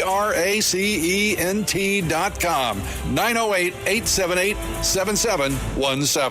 Are you or a loved one having a hard time getting to your medical appointments? At Artesia General Hospital, we believe that transportation should never be a barrier to good health. That's why we're excited to announce our new non-emergency medical transportation services. Each of our vans is wheelchair accessible, and our friendly certified drivers go the extra mile by meeting you at your doorstep and ensuring a comfortable ride to your Artesia General Hospital services. Rides are available Monday through Friday from 7 a.m. to 5 p.m. Schedule your ride today by visiting artesiageneral.com/transportation or calling 575-736-8211. Here's a Mornings with Mike Winters fun fact. There are 293 ways to make change for $1. Try all 293 on the guy who keeps borrowing money from you. Here's Mike Winters. And good morning. It is 21 minutes after 9 o'clock, and joining us in studio this morning from the District Attorney's Office, Deputy DA Hunter Spindle back with us. Good morning. Good morning. How are you, sir? Doing great. How about yourself? How's life at the office this morning? Busy. Busy. As always, I guess, though. You know, that's how it goes. I'm kind of curious because I was talking actually on Monday. I don't know if you know Matt Bristol, but he comes on once a month to talk legal. He's an attorney. Okay, but anyway, say the name rings a bell, but I can't put a face to it. He's an attorney. But okay. But anyway, we were talking. He was on the show Monday. Of course, Monday we had the 2-hour delay because of all the weather and all that. And he was kind of telling me, you know, how that kind of puts a big kind of just complete mark in the schedule because it kind of messes up things. I'm kind of curious from your perspective, from the DA's office, when you have those delays, does that just, well, you can throw today out the window. It's not, nothing's going to go right today, or is there? It's not that unwheel. I'm just kind of curious because I got a feeling it might. I would rather have the day off. I'd rather court say we're going to close it than me go 2 hours behind. Right. Because, so on Mondays we have the arraignment docket. Okay. That is supposed to. So that's kind of a busy day anyway. Right. Yeah. We typically have court all day. I got you. So on Mondays we have the arraignment docket, and it cycles through the judges every week. So a different judge has it every week, and it starts at 9 a.m. Okay. So the different judges will put all the arraignments from every judge. So one judge will do it for every judge that has a new case come up that they're assigned to. But then that judge will typically also have pretrials or statuses set on that date as well, because they have it's another day for them in court. So they're like, we're going to stick stuff there. Sometimes you'll have change of pleas. Well, because of the 2-hour delay, it typically starts at 9 a.m. We didn't start until 10 a.m., but so that means our arraignment docket that typically ends right at noon went well past noon. Yeah, everything gets pushed back because everything started late. Right. And you got to get the work in regardless. Right. And I don't know, can the judge streamline that a little bit with some of his, is there ways to kind of speed that process up, or no, you got to go because it's the law and you got to go through the motion? It depends on the judge. Some you. judges are typically quick moving, Okay. and then you have some others who are very slow and kind of run at their own speed, and they're like, "You're on my time." And sure, they're a little more methodical, I guess you could say. well, I don't even know if methodical. They just take a while to make their own decision, to make their decisions, or to do what Their they need to process get done. is a little different than right. others. Right. And then, some are like, yep, quick, and you can get through a docket in an hour or two. Sure. Well, I imagine the judge is looking the same thing. They're looking at the docket and things like, it's like, all right, we can kind of, let's cut out some of the fluff on this one, and we can speed this one up a little bit here and do all that. Yeah, hopefully. But, Hopefully. It's people are, judges, attorneys, they're all human beings too, and they are subject to the same idiosyncrasies all human beings are. Right. And because of the weather on Monday, we also had the added effect that the jail did not have internet. Went out. And you guys live or die by the internet, so that was not good. So I imagine a lot of court can't even be held in some cases without internet because you do a lot of this. Everything's over video now, unless you're in essentially a trial, and then a decent amount of pleas have to be in person, but typically.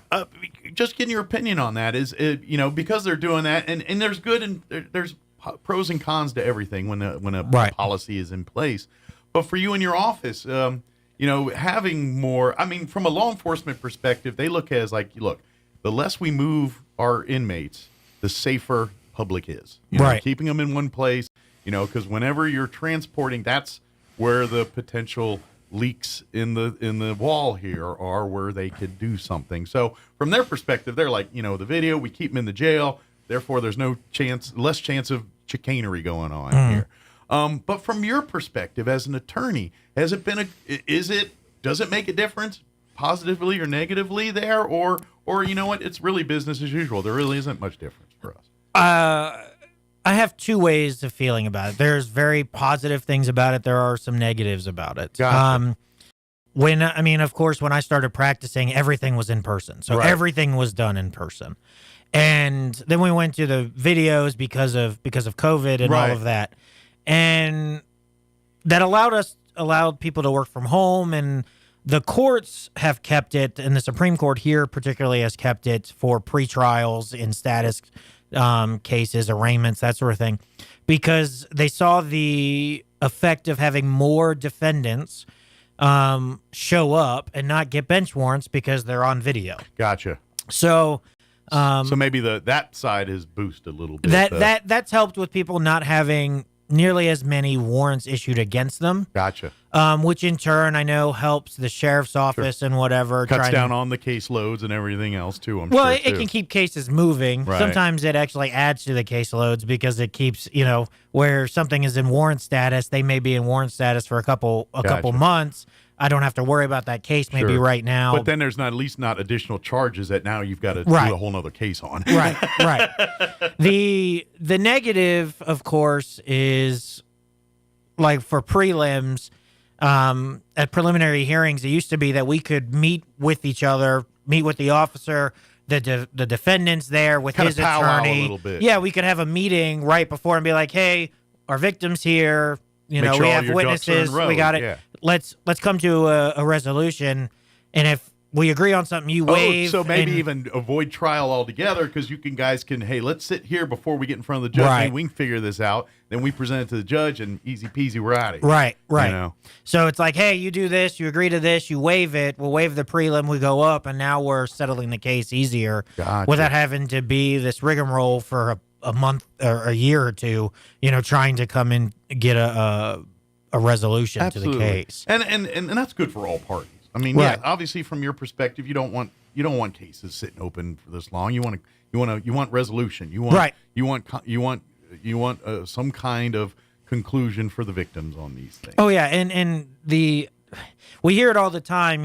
Some victims and witnesses. Well, this happened 2 years ago.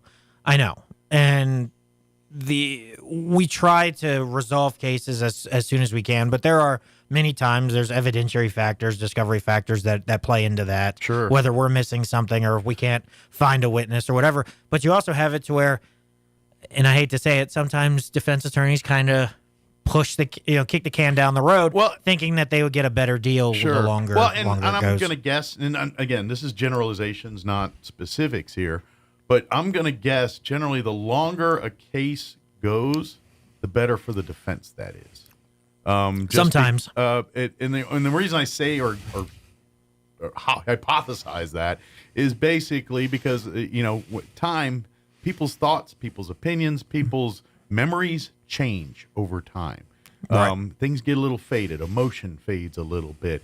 People that were hot and ready to convict and prosecute when it was closer to the incident may be soured on that a little bit 1 or 2 years down the road, especially if it's an intimate case where we're dealing with family members, close personal connections, spouses, loved ones. Anytime you're dealing with that, I imagine the longer it goes, the more difficult for you as a prosecutor it is to get a positive outcome for your victim. Right. And typically, if it can go quick, it's a better result. Sure. We normally have better buy-in with the witnesses and the victims. They're typically at the beginning more gung-ho about prosecuting a case, and the further it goes down the line, somehow, even though they're not supposed to have contact maybe with the defendant, they have rekindled. Life happens, and we live in Roswell, New Mexico, or Right. Hobbs, New Mexico, and we're all small towns, and everybody knows everybody. Everybody knows everybody. You have family influencing other people in the family and be like, hey,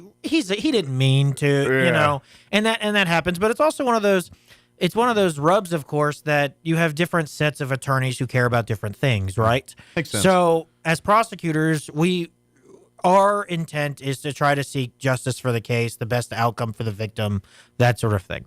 The public defenders, of course, are doing what they feel is best for them, and they don't have to worry about particularly money issue as the side. They're state employees; they get paid by the state. It could go quick, it could go long, doesn't matter to them. It doesn't change their day. Right. Whereas in like a private counsel, he wants to kind of push it along because it's costing them money. Because it's costing them money. Yeah. Makes sense. Whereas in a conflict counsel, which is someone who can't be represented by the public defender's office, they have a contract with the public defender's office to represent a defendant. The difference with them is they only get paid a certain amount of money per charge. Gotcha. And I don't remember what the specifics are for how much it is, but it's not a lot by any means. So for a lot of them, sometimes it behooves them to resolve a case quicker because that means they have less court appearances that they have to do for this one defendant. It makes sense, yeah. And so it's kind of really the logistics of some of the parties really is a bigger impact on how quickly or how slowly sometimes will go a case will go. Right. And that can be both frustrating to prosecutors, it can be frustrating to defendants, to victims, to witnesses, and really to judges. Sure.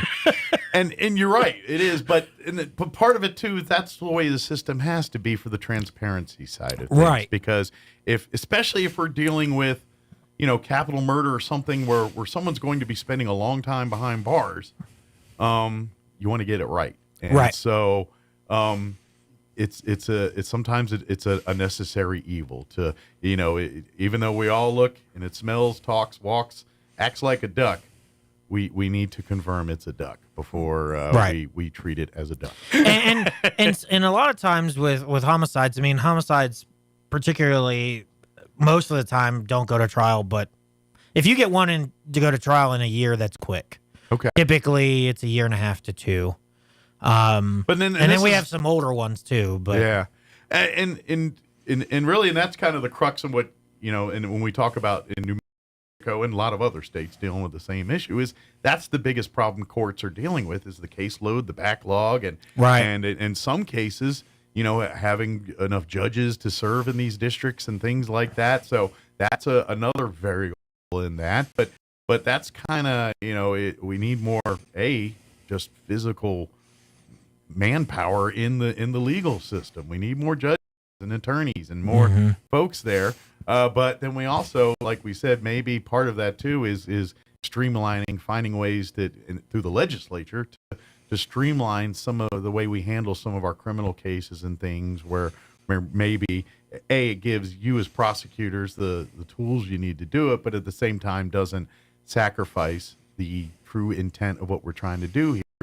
is determine innocence or guilt. Right. And that's it's easy for us to sit in a room and talk about that thing, but really it's kind of that's the one of these cogs in the big, why is the judicial system suction? Well, it's because there's transparency involved, and you got to get it right. Yes, it doesn't always get right. You hear the stories. There's probably 50 Netflix specials on when they didn't get it right. Right. And sometimes even when you do get it right, you'll get on one, but yeah, exactly. but because people disagree with you.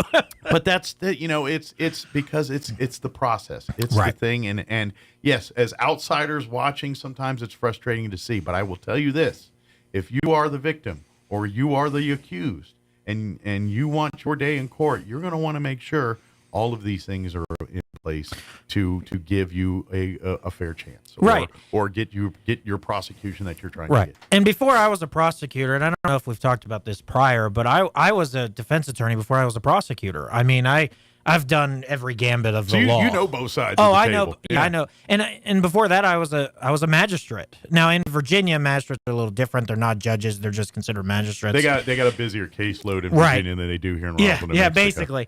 And I had an office in a jail. Signing search warrants. You're probably in a suburb of DC, so it's a lot busier hustle. Right, flow. but so like. Did that, and then I was a defense attorney and a public defender, so I've run the gambit before. You've seen from every angle, basically. Right, and so that with that knowledge and experience, I always try to look at every case as did the police do their job constitutionally, right? Because as part of my job, I have to protect the defendant too. Absolutely. And people, and sometimes it's hard for people to understand. Protect the Constitution, because correct. That's exactly that's my what oath. You're doing. Yeah, that was an oath that I took when I took office. Yeah. Is that as part of it, I have to look at, did law enforcement do their job? Right. Was the Constitution, both of New Mexico and of the United States Constitution, was that followed according to case law, according to statutes? Did the government do its job properly? Right. Yeah. And then sometimes you don't know that at the onset. You don't see it when we get a criminal complaint sometimes stage. The devil in those details turn up on the rock sometimes. Right. and of course, my job with that and being able to analyze that, we live in the minutia. A lot of people, and especially what you see in the media and news, is the very high level, 1,000-foot view of a case, right? Where some, you report on, and this person is charged with a murder. They're really guilty in the eyes of the, in the eyes of social media. Sure. Well, and of the news story spun it any way that to steer you that direction. Yeah. And realistically, and I don't want to say this for everyone because I don't want to, impugn on anything. Sure. But there's a reason people are charged, right? You have the probable cause. If it doesn't meet probable cause, we don't go forward with it. Sure. And then of course, if the judge doesn't find probable cause, then it gets kicked. Now, reasonable minds can differ on what is probable cause, right? But realistically, I look at a case and I'm like, I can't even charge this. Sure. It's dead right there. Gotcha. That we have cases that law enforcement has brought to us that are several years old that, we're still trying to find evidence on. I'm like, nope, I can't charge this person. I can't sign off on it. Gotcha. Because I can't find that linchpin. Right. It makes sense. It does make sense. Yeah. This kind of spawned another question related, but in a different direction. When it comes to the term grand jury. Okay. How does a person or a case qualify to be brought before a grand jury before the lack of a better term, traditional trial process here? I mean, when you hear like some of these big cases, like it's going before the grand jury, Donald Trump stuff, all this, like what warrants it to be seen before grand jury before, like, is there a certain circumstance or does everyone do it? We just don't hear about it. I'm a little muddy on how that works. So grand jury process is used, at least in New Mexico, primarily in the federal court system. Okay. Grand juries really aren't used in New Mexico. Okay. They're expensive. Gotcha. Your bigger jurisdictions, Bernalillo, Santa Fe, Las Cruces, they much more do grand juries than we do. Okay. I think the last grand jury that was here was 10 years ago. Okay. Something like that. So it's pretty rare in New Mexico for that to happen. Right. It's probably a very public case if it does. That or something really involved. Like I think the last one that they did it, if I remember correctly, was like multiple counts of embezzlement against multiple defendants. You know, and so how that happens here is we have to basically like ask for a grand jury from the court system. Okay. And then the chief judge has to approve us having pulling in a grand jury. Okay. Now, what was the benefit to request one? Like, what's adding that extra process? How does that benefit the system? I guess that's the part I don't quite connect. So, a grand jury is a closed door proceeding. Okay. No one can really know about it. The grand jury is typically done for a set amount of time. They'll sit there for either a month or 2 months, 3 months, whatever it is under the code. I can't remember. And essentially, you can come in and the prosecutor will call a witness. Okay. There's no judge. I mean, the judge is involved, but essentially what he does with the grand jury is he swears them in. Okay. He gives them their oath. They go to a back door, and then he's not involved anymore. Gotcha. That's essentially it. Okay. And so the prosecutor would go in there, introduce a witness, and have the witness testify to a grand jury about the case. And the benefit of that is there's no judge, so the rules of evidence don't apply. Okay. So you really get to find out information with the luxury of not having some of the rules and procedures of a typical trial. And there's no defense attorney to get in the way there. Right. Gotcha. Makes sense. Because it's prior to the charging documentation. Makes sense. So there's no defense attorney there. There's no defendant, that sort of thing. It's just the prosecutor introducing a witness. Going over the notes. Going over notes. Yeah. Right. I gotcha. Primarily, and it's a lot of it is the ability is to use like pure hearsay and go about it that way to where I can have the case literally testify to a whole bunch of stuff. I mean, he gets sworn in, that sort of thing, just like regular. So the reason why you might request something like this, would it be for cases that have a lot of moving parts or a lot of people involved that you're like, look, we just need to get our ducks in a row here. This isn't a simple one-on-one situation. That's the reason for the grand jury. I mean, why you might request it versus we don't need it for this particular. Right. Is that one of the reasons why you would? For New Mexico, basically here, for us to do it has to be a really complicated matter. Gotcha. Something that is probably too complicated to do a preliminary hearing on. Okay. And the reasoning is because if we went with the preliminary hearing stage, and you have to call a whole bunch of witnesses to establish, the probable cause for however many counts. Now typically my office, we really don't charge people past like 12 counts. Okay. So sometimes we'll get criminal complaints where there's 50 counts, and I'll call the office and be like, we're not doing this. Right. We need to figure out what is the 12 counts primarily. Heinous.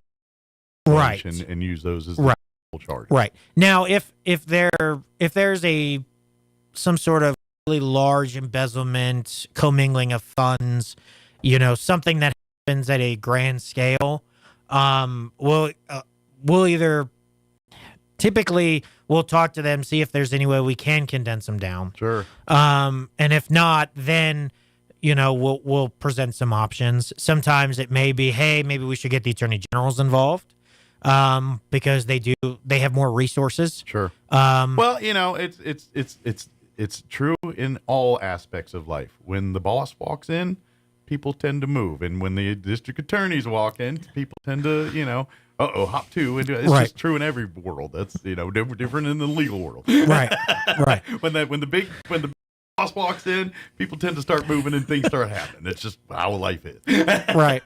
Well, and that's one of those things that like a couple defense attorneys have told me that's like, everything's fine, and then all of a sudden, like when I walk into a courtroom, who I am when I walk into the courtroom.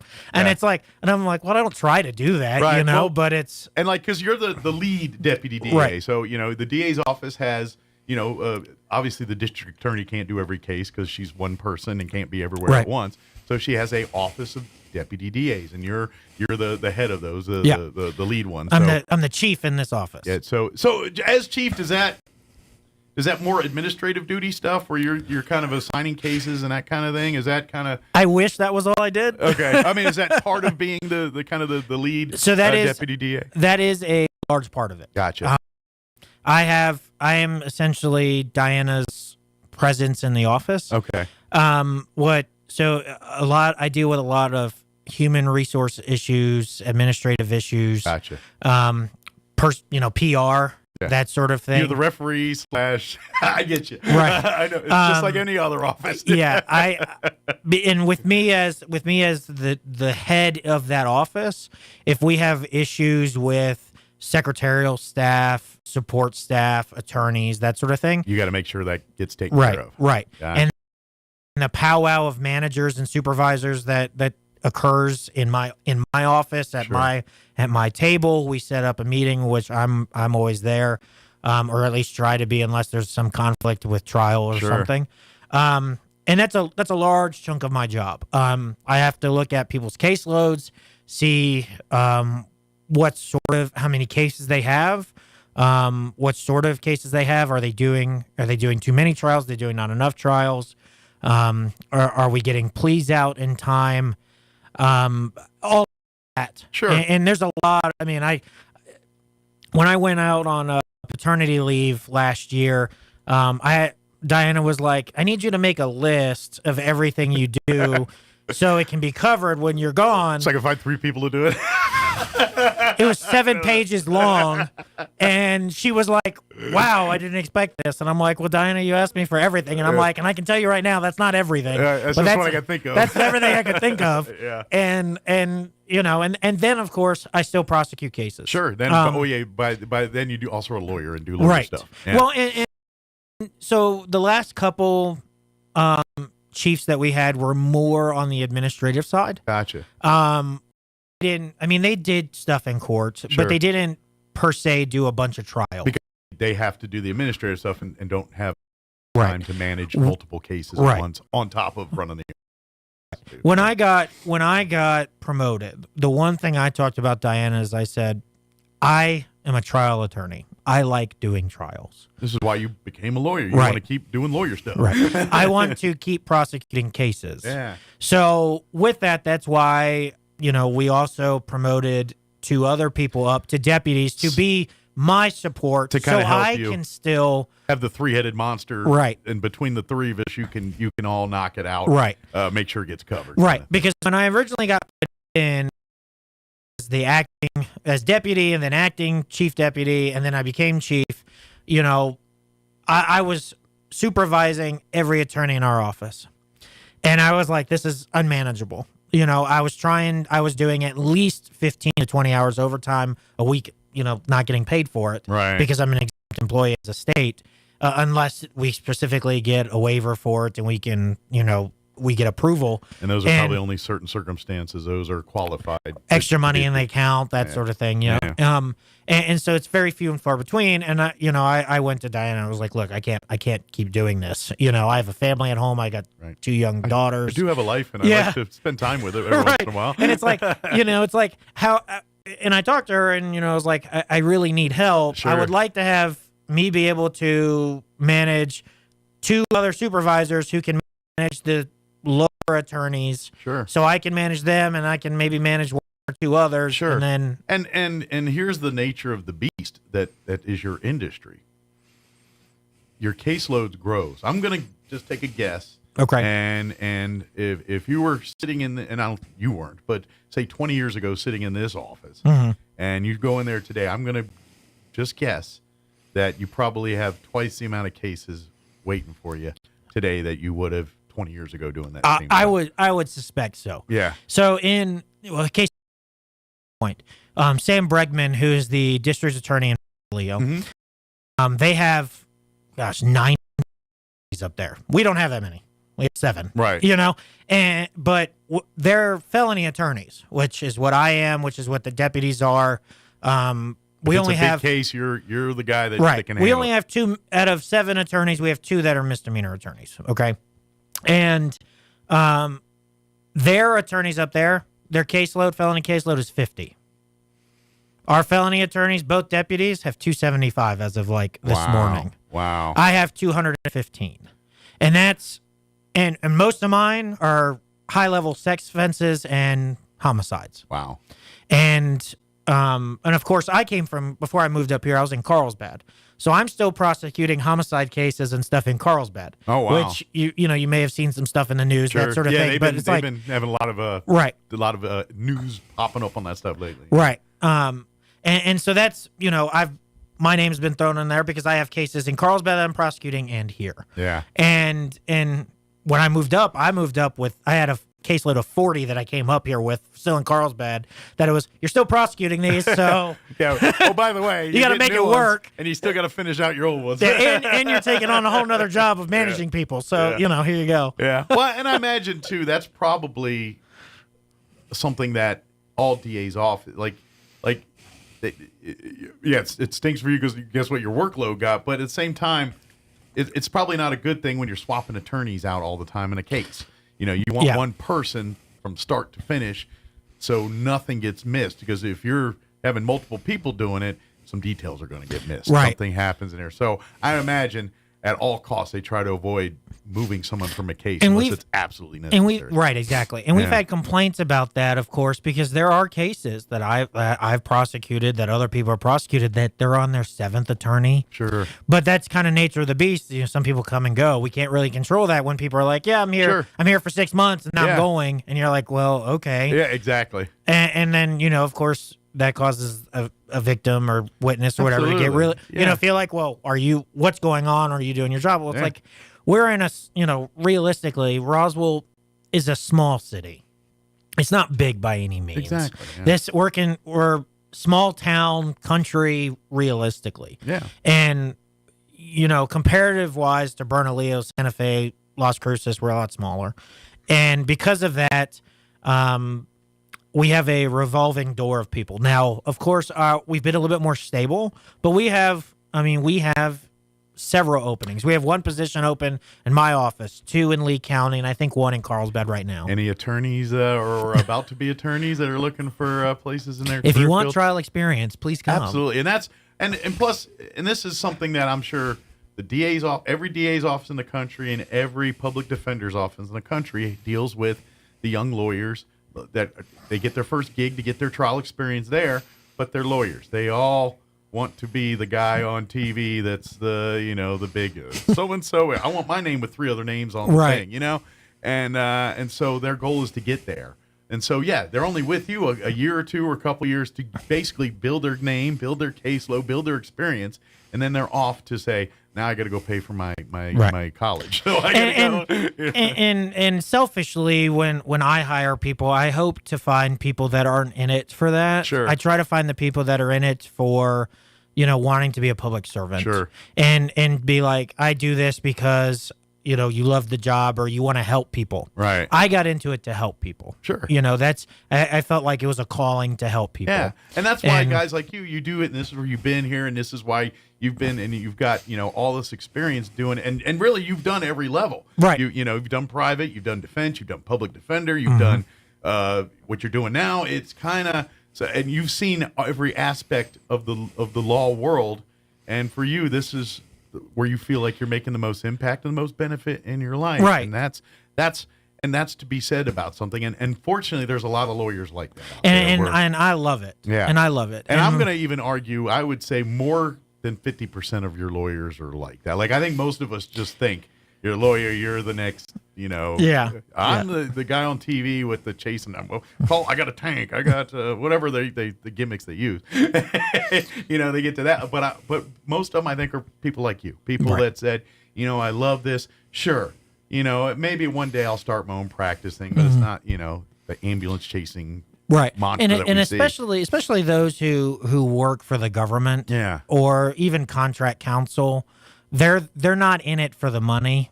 They're in it for the love of what they do and wanting to help because people. I would argue if that was the case, we would have no judicial system. Because, quite frankly, every attorney, especially ones that aren't fresh out of law school, probably could go and find a better situation than a defender or public. You know what I'm saying? Yeah. If they wanted to, but they're there because they care. Right. And so, and I have friends I went to law school with who make 3 times more money Sure. than I do. Sure. And they're always posting about once a month they're on some lavish They're in vacation, Cabo or whatever. Yeah. Yeah. And it's like, yeah, I see that, and sometimes you get that streak of jealousy Sure. of the sense of like, well, I wish I could afford to go do that, Yeah. but at the same time, I get fulfillment by doing what I do, Sure.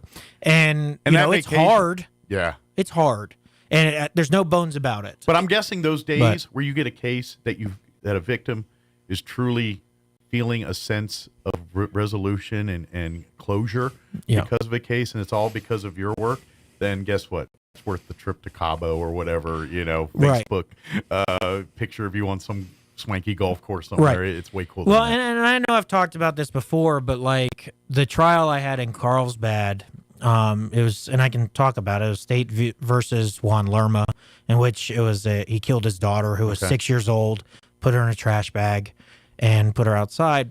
And like that to this day, that case haunts me. And it was one of the hardest cases I've ever done in my life. And I 3 times throughout the trial, I cried without, I wasn't trying to. It wasn't an act. It was just. It's just hard to fathom the heinousness of what we're dealing with here. And Yeah. when it came back as guilty on both counts for the first-degree child abuse, intentional, resulting in death of a child under 13 years old, which carries life in prison, the amount, everyone that had anything to do with that case was crying. I was crying. And as soon as the defendant walked out, I had a line of people just coming up to give me a hug or shake my hand saying thank you. And while that case to this day, it chokes me up just even thinking about it, and I'm getting emotional thinking about it right now. That still my most proud work. And it was one of those things that's that is why I do this job. This is when I was a young teenager fantasizing about, this is the day I was fantasizing. Right. about. Yeah. Right. And that's why I do it, because it's what happened was heinous, right?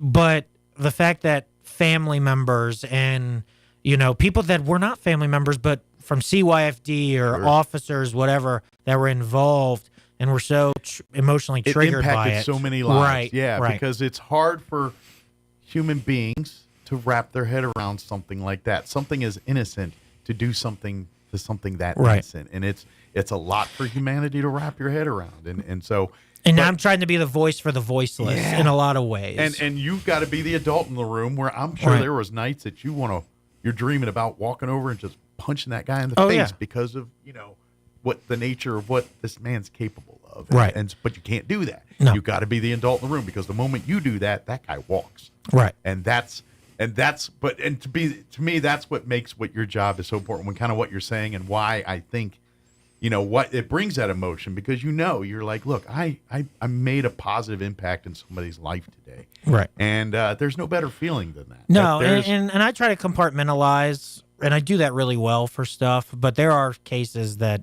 you just can't separate yourself from. Yeah. And I try to look at every case and be both firm and fair at the same time, but look at it for what it is, what the evidence is, and what can I prove.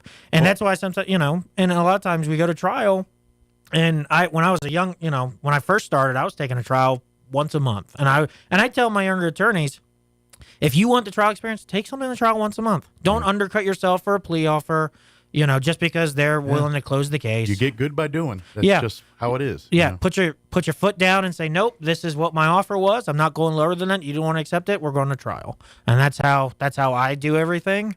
It's like, if you want me to go lower than my initial offer, you need to convince me why. Right. Well, and that's where we get, and I just saw the time, we got to wrap it up, but and that's where your dedication to your job is, because you answer to the people you represent at the end of the day. And your job, yes, for the government, we talk, yes, that's the duty. But when it comes to nuts and bolts, when you're in that courtroom, your responsibility is to get the best outcome possible for your victims. Right. And it's one of those things that when you get that feeling, and it's just, you feel a little like unobligated. Like, this is something I have no choice, because if I don't, how are they going to deal with the rest of their lives? If I can't provide them some closure in this, am I basically helping them set the table for a life of mental issues and severe tragedy, maybe? Right. And when you're able to at least say, you know what, I got you some closure here. Go get some help. Go seek counseling. Do the things to get you better. Right. But I at least gave you a place where we can start and pick up the pieces. Right. And with that, I think, I would say I represent like two groups of people, right? Two people. And that's why I think sometimes when you hear like some states, they call it the people versus whatever. It's actually a really good way, instead of saying the state, Sure. the people, because I'm supposed to be a voice for the voiceless, Absolutely. a voice for that victim. So I look at it as I represent two people. I represent first, primarily the victim in the case. And then second, the district attorney herself, Diana Luce. Absolutely. And like, I am an extension of her. So what I do represents what she and is. obviously, if you do something bad, it's going to reflect on her. Exactly. I And hear so, about it. So yeah, exactly. And that's, so you have to play it that and way. she leads by example. I mean, she did 8 jury trials last year, or 10 jury trials in 8 months last year. Yeah, she's just as busy. I mean, that's cases crazy. As some of her deputy DAs right? are, Especially when you're talking about most of her trials, like mine, or homicides. Again, 2-week-long jury trials. She's not in the misdemeanor match. She's right. She. Although I would be very nervous. So I was coming in for like a magistrate speed ticket, and then there's Diana Lucid on the other side. I'd be like, I'm sorry, what did I do? Right. Well, so sometimes when she's covering prelims, people are like, "Why is Diana covering a prelim?" I was like, I didn't know it was this bad. I'm sorry. What do I got to do? I was just speeding. I know we're running up on time, but sometimes I'll show up in other courts and cover a prelim if they don't have anyone. Yeah. And I know in like Lee County, the LOPD out there will a lot of times make our younger attorneys like go do every prelim. Okay. So if there's like 5 or 6 on the docket, they're like going through them, and they're like, "Well, be prepared to do prelims." I show up and they're all wave. I'm like, I don't know if that's my name or who it is, but whatever. It's like quick 15-minute. You're the guy hearing. at the bat that they keep walking intentionally here. What's going yeah, on? exactly. Oh, man. Well, Hunter, as always, we appreciate you spending time with us. I know you got a million things. We kind of were talking about them here on the show. So we do appreciate you spending time with us each month and popping in and visiting. We do appreciate it. And appreciate you having me. I love the information. I love what you share with us, because I think that understanding is so important. We're not all going to be happy with decisions made, but if you at least understand how those decisions are made, it makes a lot of sense to you, and I think you can have a better understanding of how things work, how the sausage is made, and why things are done the way they're done. Yeah. As always, appreciate it, Hunter, and I'm Thank sure you you. got 10 things waiting on you right now. Oh, I got a ton. We'll let you go do it. Thank you, sir. Thank you. All right, that's going to do it for us. Have an amazing day. You're listening to 106.5 Roswell's Talk FM, KEND, Roswell, New Mexico. Wave after wave.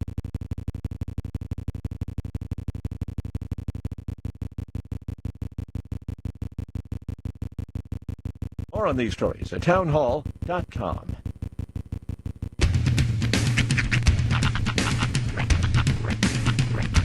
What in the wide, wide world of sports is going on here? I promise you, whatever scum did this, not one man in this force will rest for 1 minute until he's behind bars. Now let's grab a bite to eat. Yeah, come on. I feel the hot wind on my shoulder and the touch of a world that is older. I hit the switch and check the number. I leave it on and then I slumber. I hear the rhythm ringing through it. Flamenco guitar and cumbia music. I hear the talking of the DJ. The travel listen, what does he say? I'm on a Mexican radio. I'm on a Mexican radio. Broadcasting live from high atop the J.P. White Building in downtown Roswell, New Mexico. It's Mornings with Mike Winters on 106.5 Roswell's Talk FM. Is that what I sound like when I talk? Now, here's your host, Mike Winters.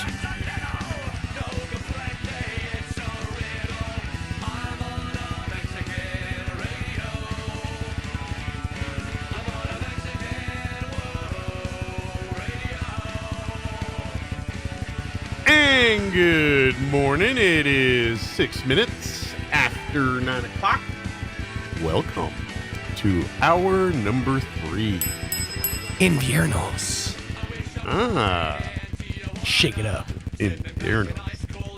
What does that mean again? Winters. I don't. Because invierno is winter. All right. So I just assumed inviernos would be winters. I have no idea. Sure it's not.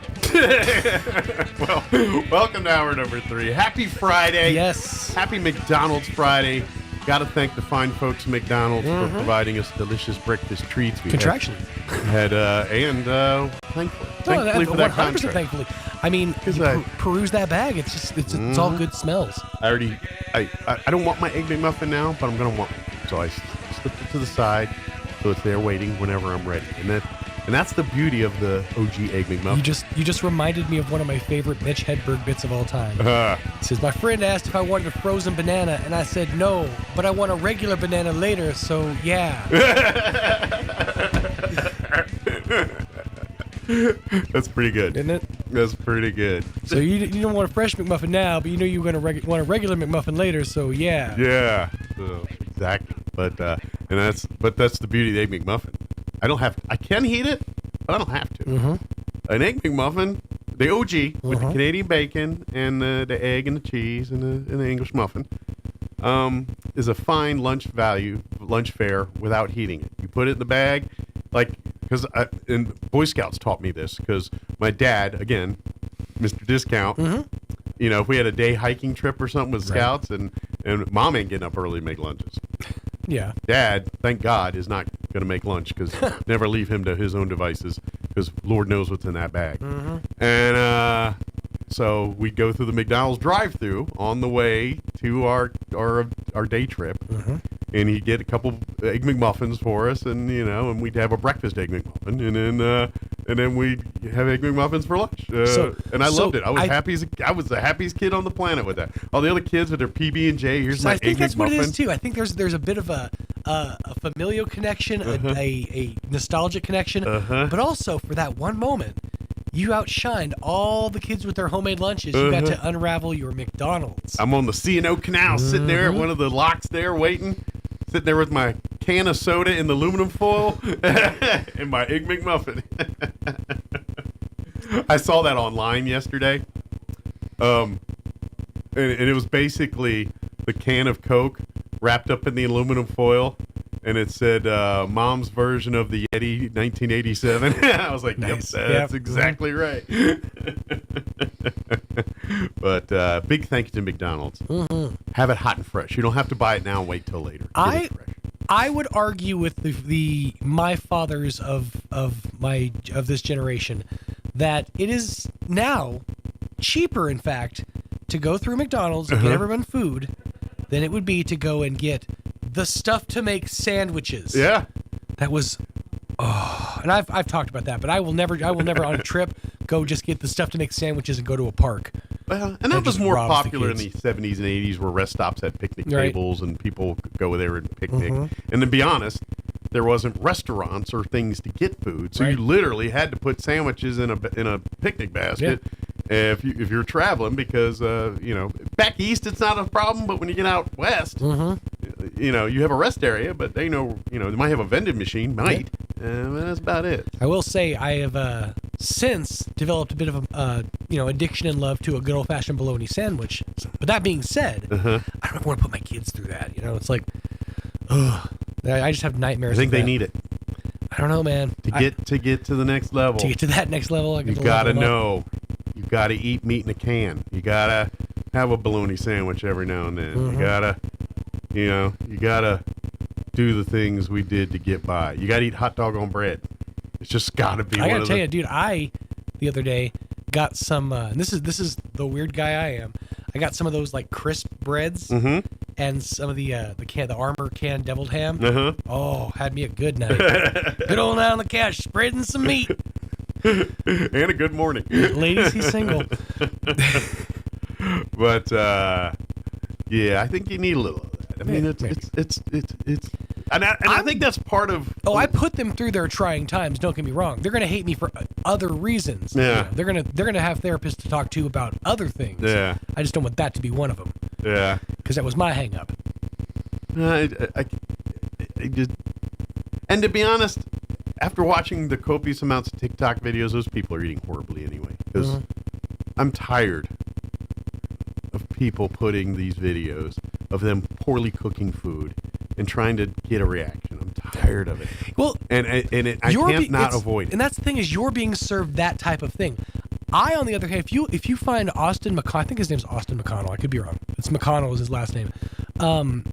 He does those videos where he's watching the TikTok at the bottom and then he recreates a video. He's like, trying to think of like an example. He's like, "What in the name of diabetes is?" So he's like narrating the video. But then he does it. He'll replicate the video, and a lot of the stuff he makes looks, absolutely amazing. So he'll see a ghetto video, make a good version of it. He'll just recreate it just to see what it would taste like. Oh, okay. I didn't know if he tried to fix it. Basically, is bussin' or disgusting? Is it good or is it bad? Does one of those. And most of the time when he does it, I'll admit those recipes, it's just usually an amalgamation of just stuff at the beginning. Right. By the end, it looks amazing. You know what? This triggered a whole conversation I want to have, but not today. Right. Because there's a product out there that someone's selling that you and I have talked about that I don't know how I feel about it. And today was not the day to talk. Today's not that day. We'll talk about it. So, but back to what I was starting off with. Big thank you to McDonald's. Swing on by, get you that app and put it in your phones and utilize it, and be the good person. When you get your drive-through copious amounts of food, use the app. Right. That way you slow no one down. You've got Sue's cheeseburger and Bob's chicken nuggets and Johnny's shake and Ted's Big Mac without the onions or without the pickles and Mary's quarter pounder with extra onions and all that mess. You can do it through the app. Yep. And then when you get to your drive-through, you just say, "I have a mobile order," and they say, "What's your 4-digit code?" You give them the 4-digit code, and then they say, "Mike or Sue or Ted or whatever your name is. Yeah. Welcome back.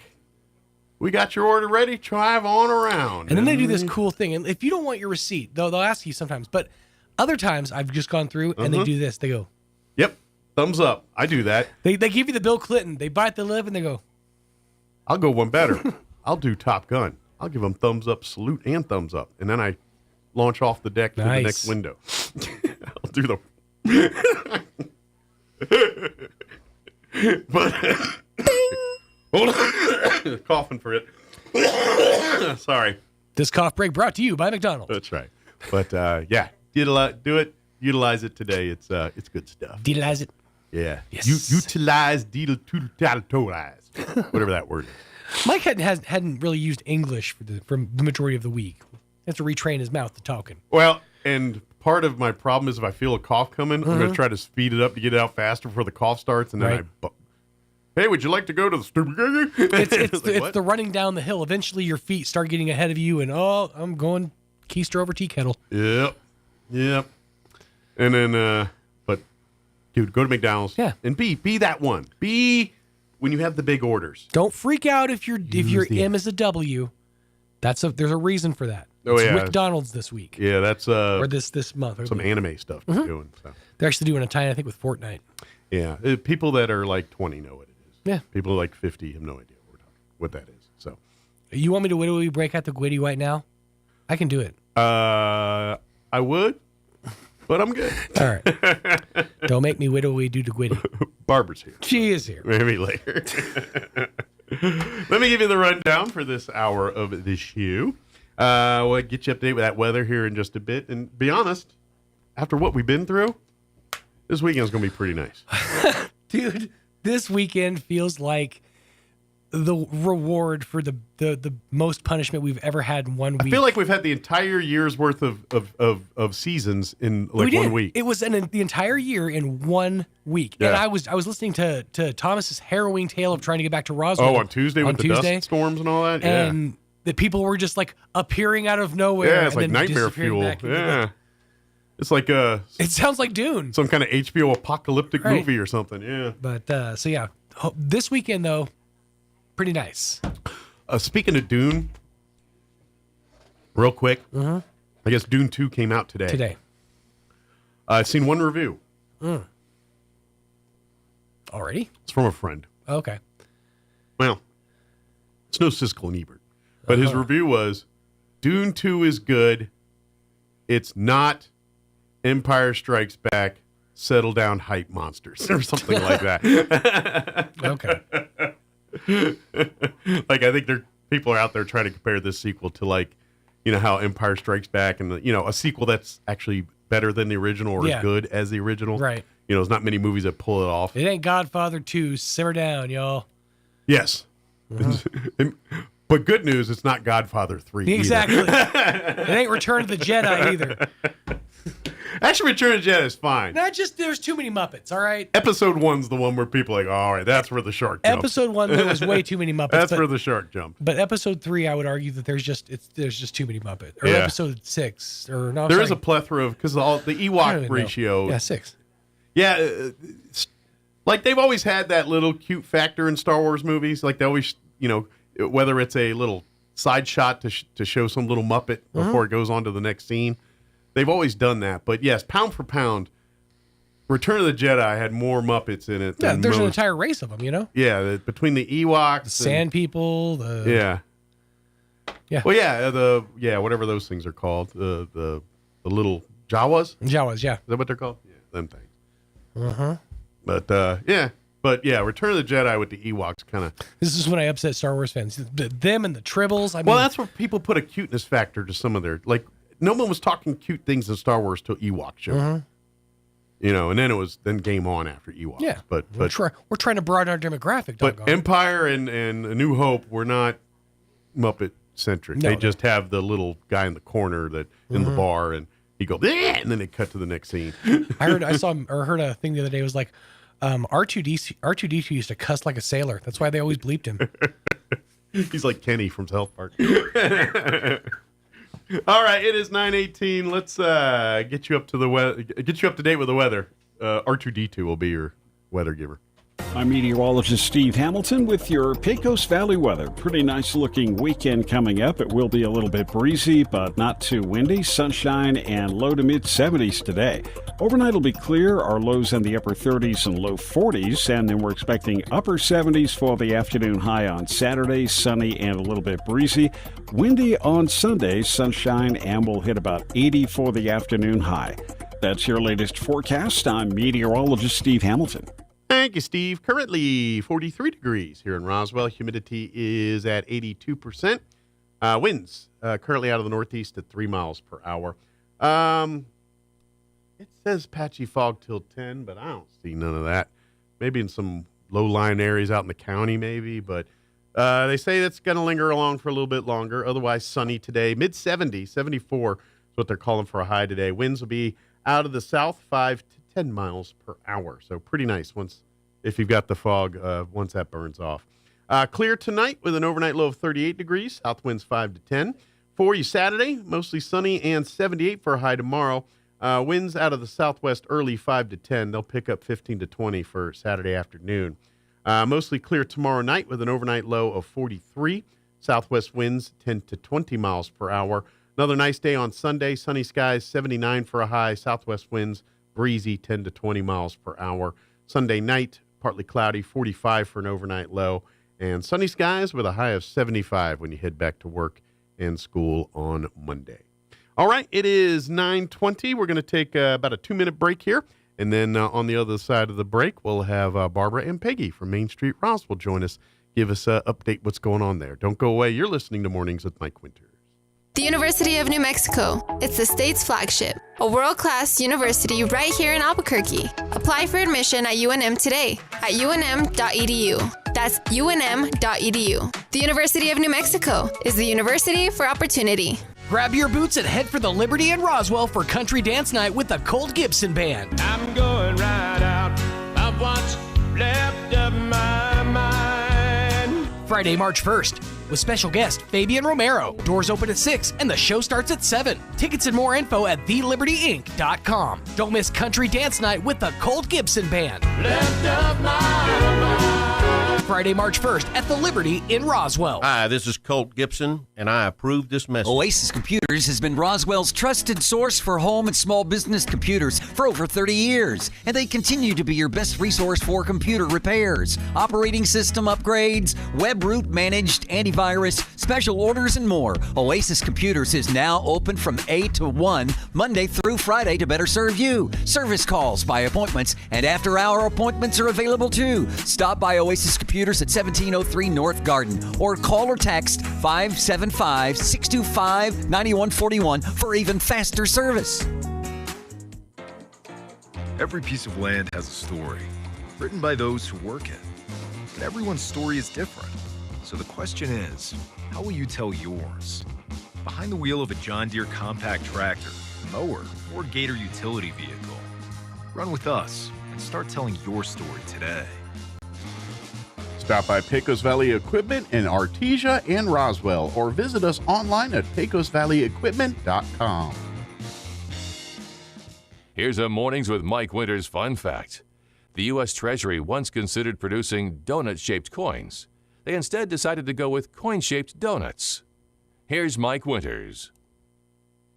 And good morning. It is 22 minutes after 9 o'clock, and joining us in studio this morning from Main Street, Roswell here, we've got Barbara Gomez and Peggy Seski back with us. Good morning, ladies. How y'all doing today? Hey, we're good. You know, we missed you in February, so sorry about that. It got to be a little crazy. Busy. And so, you guys were back and forth to Santa Fe a lot during that time. Yeah, during that time. So we missed coming, but many thank people you. were Thank during you that always. time. Well, we're anytime. We're glad anytime we can get you guys in, we appreciate it. But that being said, you guys got a lot in the, I mean, between Santa Fe and what's been, they're doing all that, and of course getting ready for UFO Festival and other upcoming events here. Mm-hmm. You guys are pretty busy right now. We are pretty busy. Mike, there's so much going on in the city of Roswell. People think there's nothing ever happening. You're not reading the paper. You're not keeping track of things because, we're doing a lot of important stuff, not just Main Street, but the city as a whole. You have to almost try not to find things to do. Like you have to literally, because between social media and just diddy bopping around town, there's something going on. I mean, this weekend. Yeah. There's several things that are going on. If you look and just go out there. Sure. I've been really impressed and proud of our Main Street. Some of our merchants, like She's a Dandy. And they're all kind of doing their own little. They're kind of doing their own things. a few little pop-ups of their own. Yeah. We also have the new shop that's over on the further a little bit south, and I always forget what the name of her shop is called, but the Bucking Shoot or something like that. Oh, it's a dress shop, but she's also putting on like a. That's a rodeo reference, right? Yeah, the bull shoot. Yeah. But they're doing something over there as well, and she's having some sales going on over there.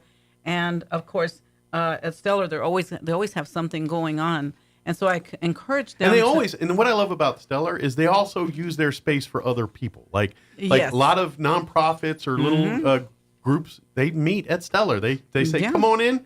Usually most people buy a cup of coffee and then maybe a sandwich or a pastry or something, but I'm filling up my card. I go there too much, actually. But Stellar has always been that community meeting spaces for some people too. So not only do they really, their business, that's what they support back in the community and do their part to kind of be a part of that. And actually, I'm going to talk a little bit about what they have going on for March, because they have a few fun things going on for March. Good. We don't want to forget about St. Patrick's Day and start wearing your green, you guys. My favorite month. So start doing that. Can't slip past. I know we want to dump right into Mother's Day, and I get you in Easter and all that. I know. So don't forget about St. Patrick's Day here St. Patty's Day and the green stuff. But just some stakeholder updates. We want to welcome to Main Street Tiny Trends. It's at 116 South Main Street.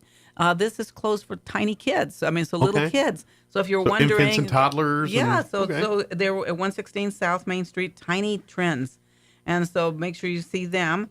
And if you've not walked into Imagine That recently, they have done some remodeling in their business. So stop by and check it out. Ask Deanie. What's going on there, and to give you a quick update. She's been involved with the community for a very long time, too. She has. And if you're looking for cards, things to, arts and crafts and paints, and she has classes. So that's a really fun place to be. Yeah, and they kind of, evolve as time, because you think about just what her business is and scrapbooking and all that's really evolved over the years that she's been in business. And she's able to kind of keep up with the trends and things. And, it's kind of, I applaud her for that, because there's a lot less people doing that art anymore. Well, Peggy kind of does some of that. Yeah, but she's able to keep it, relevant for folks and keeping that going. And so it's so great what she's done with that business, and it's great that community supports it, because I gotta admit, when you hear about business like it's like, in a day where everything's on a camera, you know what I mean? It's people she's are taking it from the camera to the and paper, turning it, so. and she's kind of made that, and that's what I love about that is some of the things that were becoming lost art. She's kind of bringing back into the fold a little bit. Kind of a fun thing to do there as well. And talking about St. Patrick's Day, talking about She's a Dandy, she's also hosting another pop-up, with the next one being on March the 16th. Nice. She always has good stuff going on. It's called Pot of Gold Downtown Shopping, and I printed it, but I don't have it for you, Mike. But she's inviting the rest of the Main Street merchants to join with her. So she has CS Designs that's jumped in, and she also has Casa Bella Boutique, Bullocks, the Runyon Farms will be out there again. The last time she did it, she had I think it was a goat and a baby calf inside of her store. Yeah, because it was really cold that day. And that's the fun part, is you come for the animals and stay for the sales and stuff. But yeah, when the Runyon cattle, the Runyon folks bring the exotic animals and things, it's always a treat.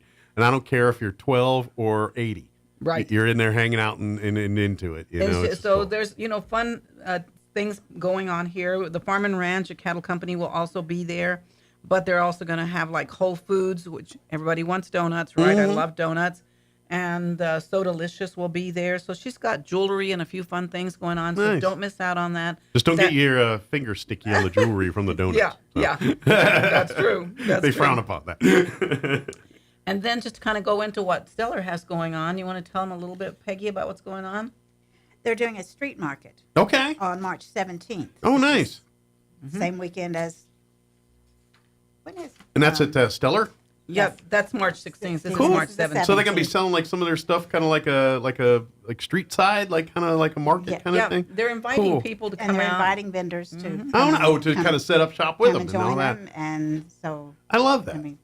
That's $20 for a space if they wanted to do that. So it's gonna be a lot of people down there walking around. So it'd be good. And you make some great purchases doing that kind of, because those are the best impulse buys, things that you really love, but you didn't realize you loved to. You know what I mean? Yeah. Like you just walk around, like, what is that? Is amazing. You didn't think you need or want it, and then you find it, or a food or something that you've never tried before, and that's when you get to try that. I asked them the other day when I was in there, because like I say, I seem to be in there a lot. Actually, the interesting thing is, I was there meeting with Daniel and Megan next door. They have that Moon Rock Outfitters. If you've never been to Moon Rock Outfitters, that is really cool. If you like hiking, biking, skateboarding, skating, they have everything you need in there. But outdoor activities and adventure. And sure. And so I got a coffee and muffin. It was really, really fun. But here's a list of some of the events that they have coming up every single week. So in case you're wondering, what can I do tonight? A different day of the week, too. Yes. Not always the same. So kind of keep checking back often. Yes. Every Wednesday, they're going to do Dungeons and Dragons. Okay. Starting about 5 o'clock. Thursdays is Smash Brothers or Mario Kart. Okay, And so every gaming. Saturday Gaming. is karaoke.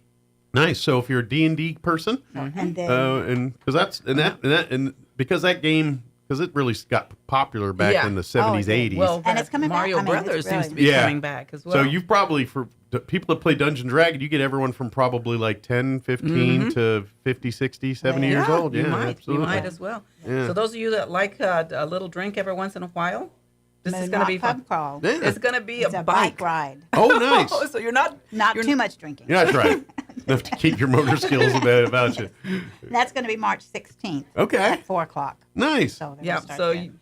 so if you're saying there's nothing going on for St. Patrick's Day, And, you have a few things going on already. And generally speaking, the weather's usually pretty nice around that time Yeah. of year Isn't it here. gorgeous today? Yeah, it is. The only thing we Well- usually have to worry about a little bit is breezes and winds, but maybe they'll cooperate. Yeah, but we've had every bit of weather you could think about. Oh, we've had the entire year's worth of weather in 1 week. In 1 week. Snow, rain, sun, heat, wind, Dust storms.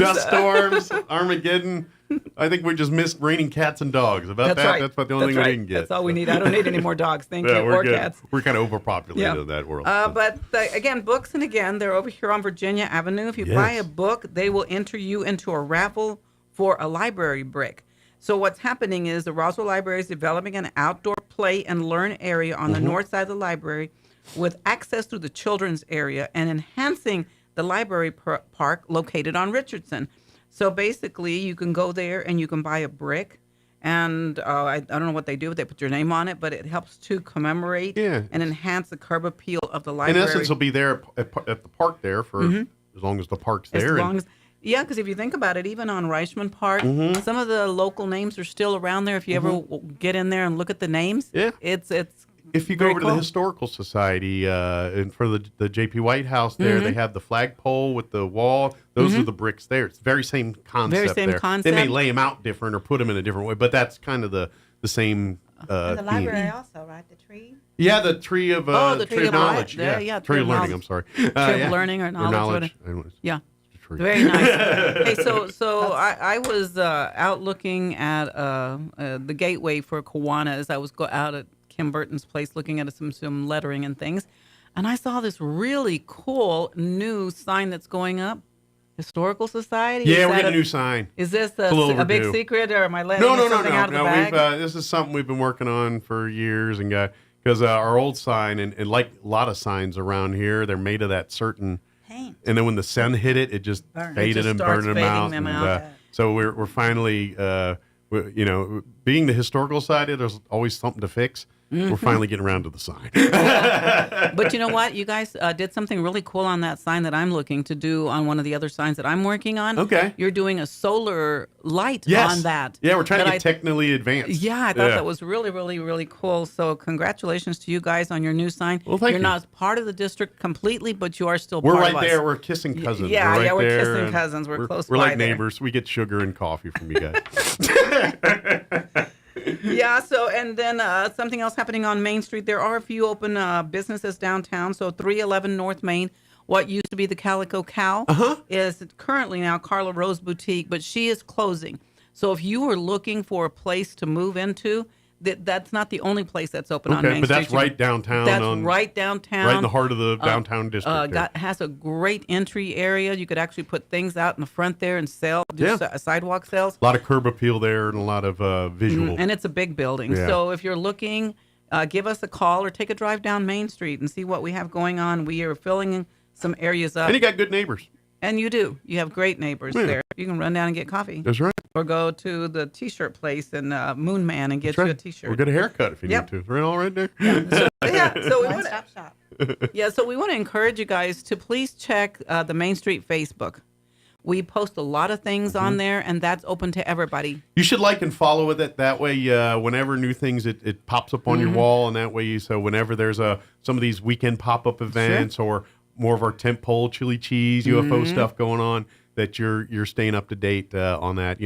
I know we're about to roll in. Well, we are officially in March. It's day one of March. But things like the farmers market and stuff, that's only a couple months away. And when you want it, you're going to want to know. Peggy's like, don't remind me. But we're going to be right around the corner. You're going to be like, when's the farmers market? When's all that going to be happening? And first place to know is follow the Facebook page. It'll keep you up to date on all. Yeah, we're going to get ready to put a calendar up pretty soon, a calendar of events, and hopefully people will stay informed and not wonder what's coming up next. Yeah. But what is coming up next, you did talk about it. It's a UFO festival. Yes. July 5th, 6th, and 7th. And we are still looking for sponsors. We're going to be looking for vendors, food trucks, and we're still kind of looking around at entertainment. But this year is going to be a big blast all over town, not just at the convention center, but everything on Main Street. Community-wide organized event this year. Yes. You guys are kind of the wrangle of the group. Kind of wrangle. What do you say? The wrangle, the meeting spot, or meet with the Main Street to talk UFO. But it is a collaborative, more than just Main Street. That's very much a part of the UFO museum. Yeah. You guys are just kind of the. I think you said it right. Yeah. I mean, the wranglers. Wranglers, because it's like herding cats. Trying to make sure that everybody's where they need to be. But the cool part of it, and I'm not going to talk too much about this now because we have a lot of time to talk about it later, but we hope and are planning to put together one collective calendar. So you'll have the, what do you want to call it, the umbrella of the UFO Festival. Like the official itinerary of the UFO Festival. And under it will be the Alien Fest, what's happening. And that one is that public. And the public is invited to encourage if you have if you want to see it, there will be doing a PowerPoint presentation talking about what it's going to look like, where it's going to be. And again, it's an informational. It is not a planning meeting. Gotcha. So I'm saying it's just kind of giving people the game plan a little bit here. Yeah, to let everybody know make people aware. Yeah. Well, and that's such a great area of town. It's like there's so much potential. And it's right next to the railroad district. Well, that whole area is what it used to be. And obviously the city's role has changed a little bit. So that area's role changed a little bit. And it's kind of, gotten into different times. And so it's kind of, I think we're going to keep the railroad. But that's just it. We've seen over the years kind of a resurge of the railroad in that district where you're starting to see more arts and culture coming in. And so this is kind of cementing that to keep that area more of that going and more. Right. So we're, in theory, on a Thursday or Friday night, you're downtown shopping and walking another block over, maybe experiencing some more things over there to do. Maybe another place to eat or a place to shop or a place to experience a little concert or a theater in the park kind of thing, or who knows what the possibilities Sure. are, That area in 2016, I believe, it became a metropolitan redevelopment area. Okay. The railroad district did. And so we're still kind of looking at some of those plans to see what could be done there. There's so much potential because for cool it's got stuff. a lot of great potential. Like I always see and I don't know the whole story, but that big pavilion there that's by 3rd Street Station, and you're just like, I don't know if that's part of that or what, but I'm like, what great things a community could do like this. Oh, in yeah. That and as a matter of fact, we're kind of brainstorming still about maybe seeing if we could move some of the UFO things there, even for adult you could have things to do. dances and all kinds of stuff in there. I'm sure that's what they used to do back in the day. And thing. Yeah, probably did. We've used it in the past. Yeah. It's been several years before COVID. Now me, I used to play roller hockey and stuff. So I look at that thing, I'm like, man, I'd love to go play roller hockey in there. It's got boards and everything. That would be a good place for that. Yeah, it's all you need. I didn't think about that. It's a little big because you're going to be tired, but because normally rinks aren't quite that big. But you need some room for the audience and for the bleachers. Yeah, but you want them people outside the boards, not inside. Otherwise, they become participants. Oh, yeah. You don't want in there. You don't want them in the middle of a hip check. But Right.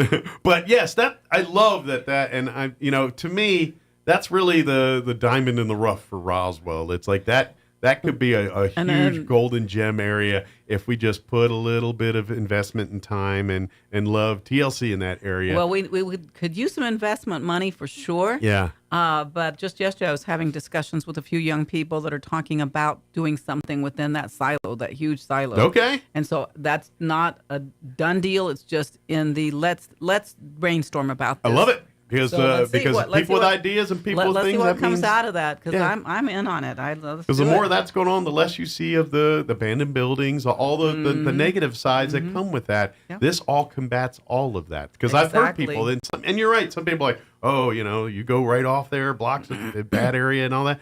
It's like, yeah, but there's only one way to fix that, is make this better. And then all goes away. And there is so many evidence of cities across the world that when you go to the bad part of the neighborhood and you go in there and you put some things that draw and attract people, it goes from a bad neighborhood to a good neighborhood. There's too much evidence they're for that. transforming some of those areas, and even in Albuquerque that I'm seeing, in Texas and some places that I've been to. Absolutely. They've taken abandoned buildings or even railway areas and totally industrial districts and transform and turn them into community spaces. We need to kind of do some of that. And I think this could, and to be honest, it's in a beautiful location for us. It's right in the heart of downtown and everything. Walking distance. So you don't have to convince people to come there. They're probably going to be nearby anyway. So, that's what I love about it. There's so much potential. So please come to that meeting on March. That's on March the, what did I say? 18th? March the 19th. 19th at the convention at 5:30 center. p.m. at the Convention Center, Meeting Room A. Open to the public. It's open to the public, so if you have interest and want to see what's going on, absolutely. Please, it's not a complaining time. It's a time just to envision what Roswell could be like. Roswell is your community. That's if right. you are not taking a part in making it better, then you have no right to complain. Absolutely. That's the way I see it. I on that one. Yeah. You want to talk about that? Okay, I'll talk about it. The wayfinding plan. Just to let you know, in 2016, also the city had come up with a wayfinding plan. What wayfinding means, and I'm glad you're feeling better. Yeah, this is just residual. I know. Yeah, you got to get it all out of your body. If you make me laugh or something, that's when it gets to be a problem. Really bad. Or I make How about if I myself give you laugh. some salsa? How about that? That'll clear you out. Well, it has to clear this way. That way. This way's not too bad. So anyway, we did get a $100,000 grant for design and planning of 2 gateways and kiosks with benches right down the street. Nice. We're actually looking at a possible interactive map. This first part of it, the $100K, was approved for just the design, and planning. And so the whole kind of end game of this is to kind of give you a visual establishment of the Main Street district. Of what it'll look like. So when you drive, you see, oh, here's the arch. I'm officially in the Main Street district. And you know what? The cool thing about it is this is kind of almost a new thing because, we're on a DOT highway. Main Street doesn't usually have things across the street. So the fact that the DOT has been working with us on this, so we're in the first phases of this. So be on the lookout. Hopefully soon we will have the gateways up and ready to go and welcoming people to Roswell. It'll also have they're going to be also become unofficial landmarks of the town. Because when people need directions anywhere, guess where you're going? Go to the gateway. Oh, yeah. How many times we see, go to the big alien, turn right. I mean, it's just what we do around here when you give people. And so those arches, it's going to, define and show people we have a Main Street district, yes. And this is it. But that's our new word, right? Say he's good. But it also, is that a community thing, a landmark, a thing to know that you're where you're at. And the other thing that we're working on, Mike, it's not a done deal yet, of course, because we're still in the design phase, but we're hoping to have kind of an LED sign on one side of it that talks about what's going on downtown. So make it a little informational as well. And if there's a parade or something that's going to mess plans up, you can notify people through that sign as a way of getting that word out too. Mm-hmm. So it's absolutely. So we're really, really excited about that. Like I said, there's so many exciting things happening in Roswell, and as you read in the newspaper this morning, the rah-rah, we made it to the next We're down phase. to the final two, I think. Three. That's what it's three. We should know by April, if I remember right. Yeah, we should know by April about that. Everything like that, Mike, affects all of us. It affects Main Street. It affects the way that we should look at our town and prepare. And so what if it doesn't come to Roswell? We've still cleaned up and made our town look better. And here's it. Get way in the weeds and philosophy and stuff, but just kind of, when people are talking about the Reno air races and kind of, you hear the yay or nay or people's opinions on it.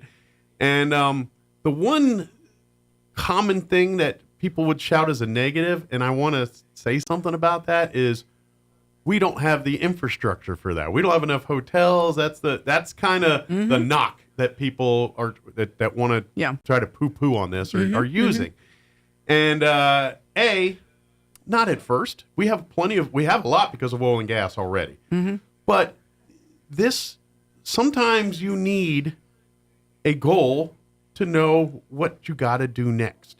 And okay, so we're going to need more hotels. We're going to guess what? Now that we say Reno air races are coming to Roswell, and it's etched in stone, that cements something.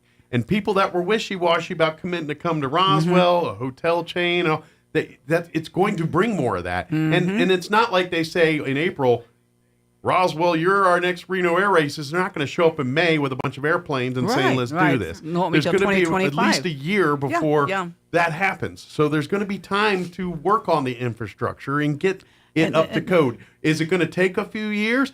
Year one might be a little, as we work out the hiccups and the hijinks that's going to be involved and the whole just logistics of moving in a staple from one part of the country to another part. It'll take time. We got to build that. But you know that what, Mike? will come. I think that people need to think about this.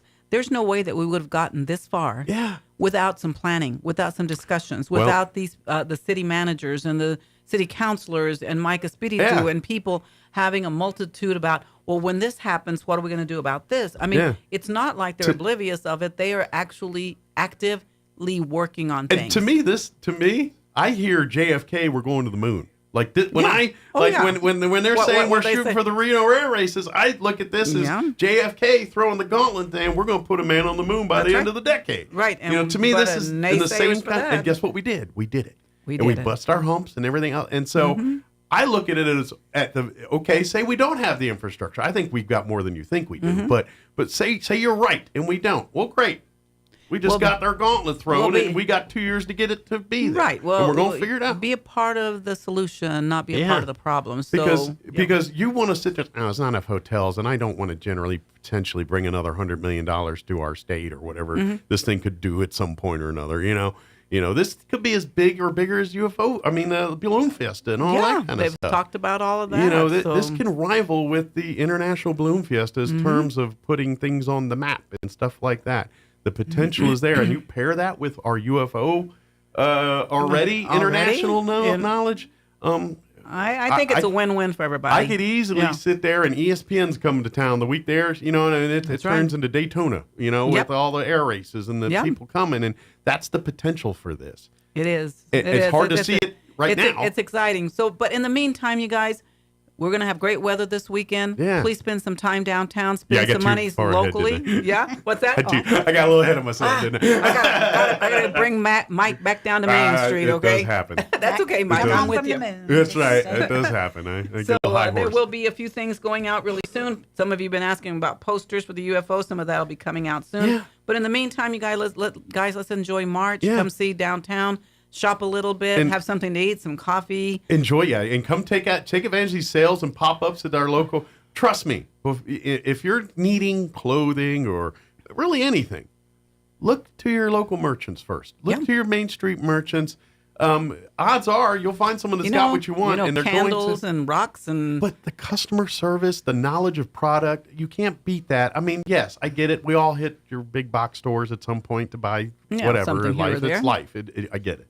But when you need things that you want, that you want, it's like, oh, I want a new cook set. Ooh, I want to get a new formal wear. I want to get a new party dress, or I want to get maybe even a dish towel that nobody else has because you're in a specialty store that kind of carries things like that. Exactly. Or it's like, well, you know what? I want to get me some good country or salsa. I got some salsa. She's a dandy the other day. Peach salsa. Yeah.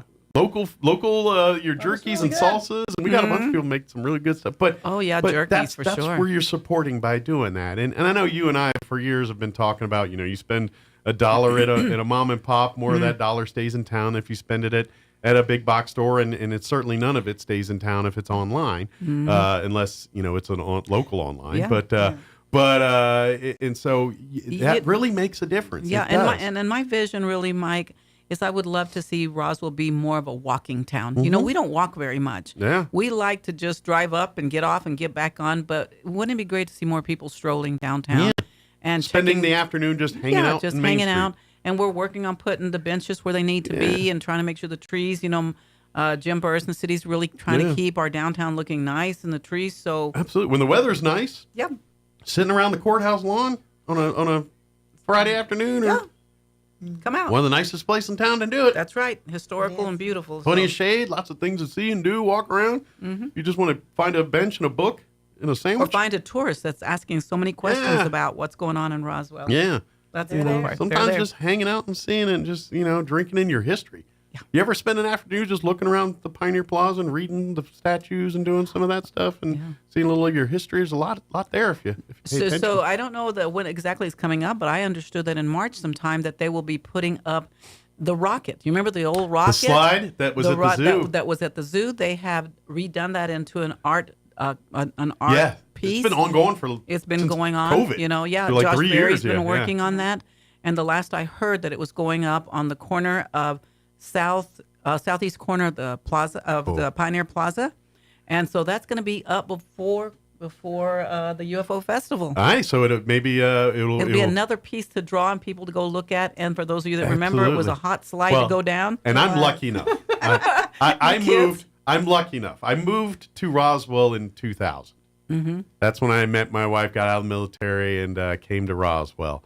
And I remember in those early days, first couple years, I had family come to town. We go to the zoo, and the rocket slide was there and everything. I remember climbing up as a grown man and burning my legs on that big thing and all the, it's a death trap. It was our death trap. It's funny because I never worried about any of that with my kids going down. They go all the way to the top and go down the slide and go down so fast. But it was an iconic, it was like when I thought the zoo, the first thing you think of was that big giant slide, rocket slide that was in the playground. I'm so glad they saved it. And so, yes, you're right. But I feel blessed and lucky enough. I was here to see the slide before it got taken down and retired because it's no longer a safe piece of equipment for children anymore. But well, we survived. Remember? we did. Yeah. Well, we had lawn darts too. And Yeah, that's true. Either, so.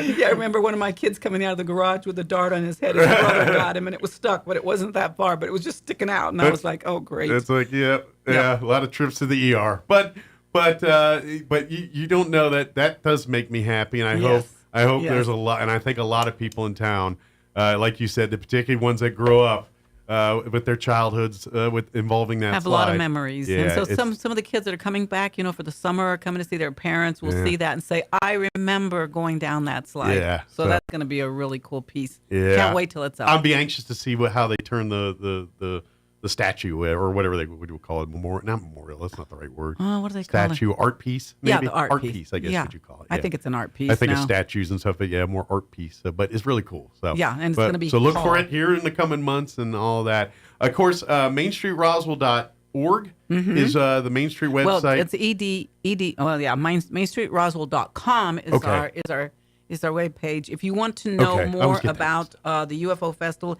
if you go into UFO Festival Roswell, let's see, is that it? UFO Festival Roswell.com. It'll take you into the city's website. Is that what it's on there, Peggy? I forgot what it is. But anyway, if it takes you into the website, it gives you another link that opens up into everything that's going to be going on. And that'll in be the Roswell. official UFO Festival. So it's the city's UFO Festival webpage. Gotcha. If you get on that, it'll take you right into what's And that'll going be on. where you go when you want to find out Yeah. everything that's going 'Cause on it'll that say- weekend it'll say and where it's at, what time. Galacticon, you select Galacticon, it'll open up their calendar and what's going on, or Alien Fest. So that way you can time it. So if they've got something going on over here and then Galacticon's got a panel talk you don't want to miss. you don't want to miss you that. can plot and plan accordingly. Right. So anyway, but it's going to be cool, but we're not going to talk too much about UFO today. We'll wait a little bit longer. That's right. How's But that? get involved if you have any questions about anything, or if you're a Main Street merchant and you would love to, and maybe you got some questions or things you need help. I know, Barbara, you guys try to visit everybody. Yeah, here, we but do. We I know try. Sometimes they need to get a hold of you and you're not around, but don't hesitate to reach out and let, maybe, if you're a Main Street member and you haven't really taken advantage of some of the Main Street district opportunities, please reach out to Barbara or Peggy or any of Peggy's the the Main vice Street president, so feel board free or to volunteers. reach out to Peggy. Yeah, and reach out and be happy Somebody to. else besides me. And to be honest, you'll find out that it's all made up of people like you, because really, the people involved, a lot of them are Main Street business owners as well too, because it's their district. It's our town, you It's guys. their ownership. They Yeah. take possession. They want you to do that too. Yep. So, and if you're looking for real estate downtown, there are some spots. Talk to Main Street Roswell. They can get you in touch with the the people owners or people that are if you renting want to it. take a look or do some thinking about it. They can help you. So I'm excited. There's so many things going on, Mike, that I'm not at liberty to speak about yet, but pretty quick you're going to see a few new things popping up. All right, we'll get the Men in Black and you can Yeah. tell us, but you got to use that eraser thing. Oh, I know how to do that. I got one in my thumb. Well, thank you, Mike. Well, thank I you guys. appreciate Have a you. great You guys weekend. you guys have a great weekend. And See you soon. don't work too hard, and we'll see you guys next time. Okay. All right. Thank you. Anytime. It is 9:57. Let's pause for your Wall Street business update. Quick break before they kick me off the radio. Don't go away. Now for your Pecos Valley News Update, I'm Jared Cirillo. Roswell has been selected as one of the 3 finalists to host the National Championship Air Races, a one-of-a-kind racing event that's brought an estimated $100 million annual economic impact to its current home in northern Nevada. The Reno Air Racing Association says the other 2 cities in the running are Pueblo, Colorado, and Casper, Wyoming. A final decision on the future home of the National Championship Air Races is expected in April. Find out more details online at airrace.org. More traffic signals may soon be placed around Eddy County because of success of the new signals at the George Shoup Relief Route and U.S. Highway 62-180. New Mexico DOT and Eddy County worked together to place this first light, which has improved traffic flow and safety for the traveling public, according to an NMDOT statement. Other busy intersections that could soon see traffic signals are Corrales Road and 62-180 near Carlsbad, and Mill Road and US 285 in Artesia. You're up to date. I'm Jared Cirillo reporting. Waking up on the right side. This is the Sean Hannity Morning Minute. At what point do we not? This week, my wife got a text from one of her friends. Her friend's 5-year-old son was outside laying in a swing. He told his mom, "Sometimes I like to just close my eyes, relax, and listen to the pretty birds and listen to God's voice." Wow. From the mouth of babes comes a lot of wisdom.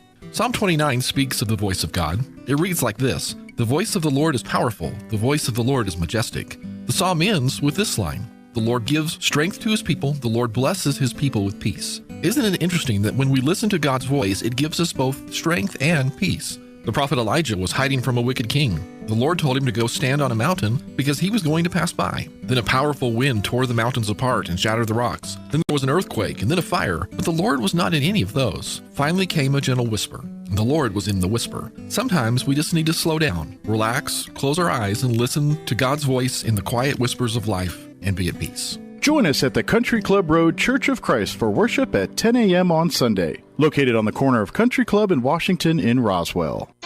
Bill Cunningham is now in Roswell on 106.5 FM, KEND Roswell.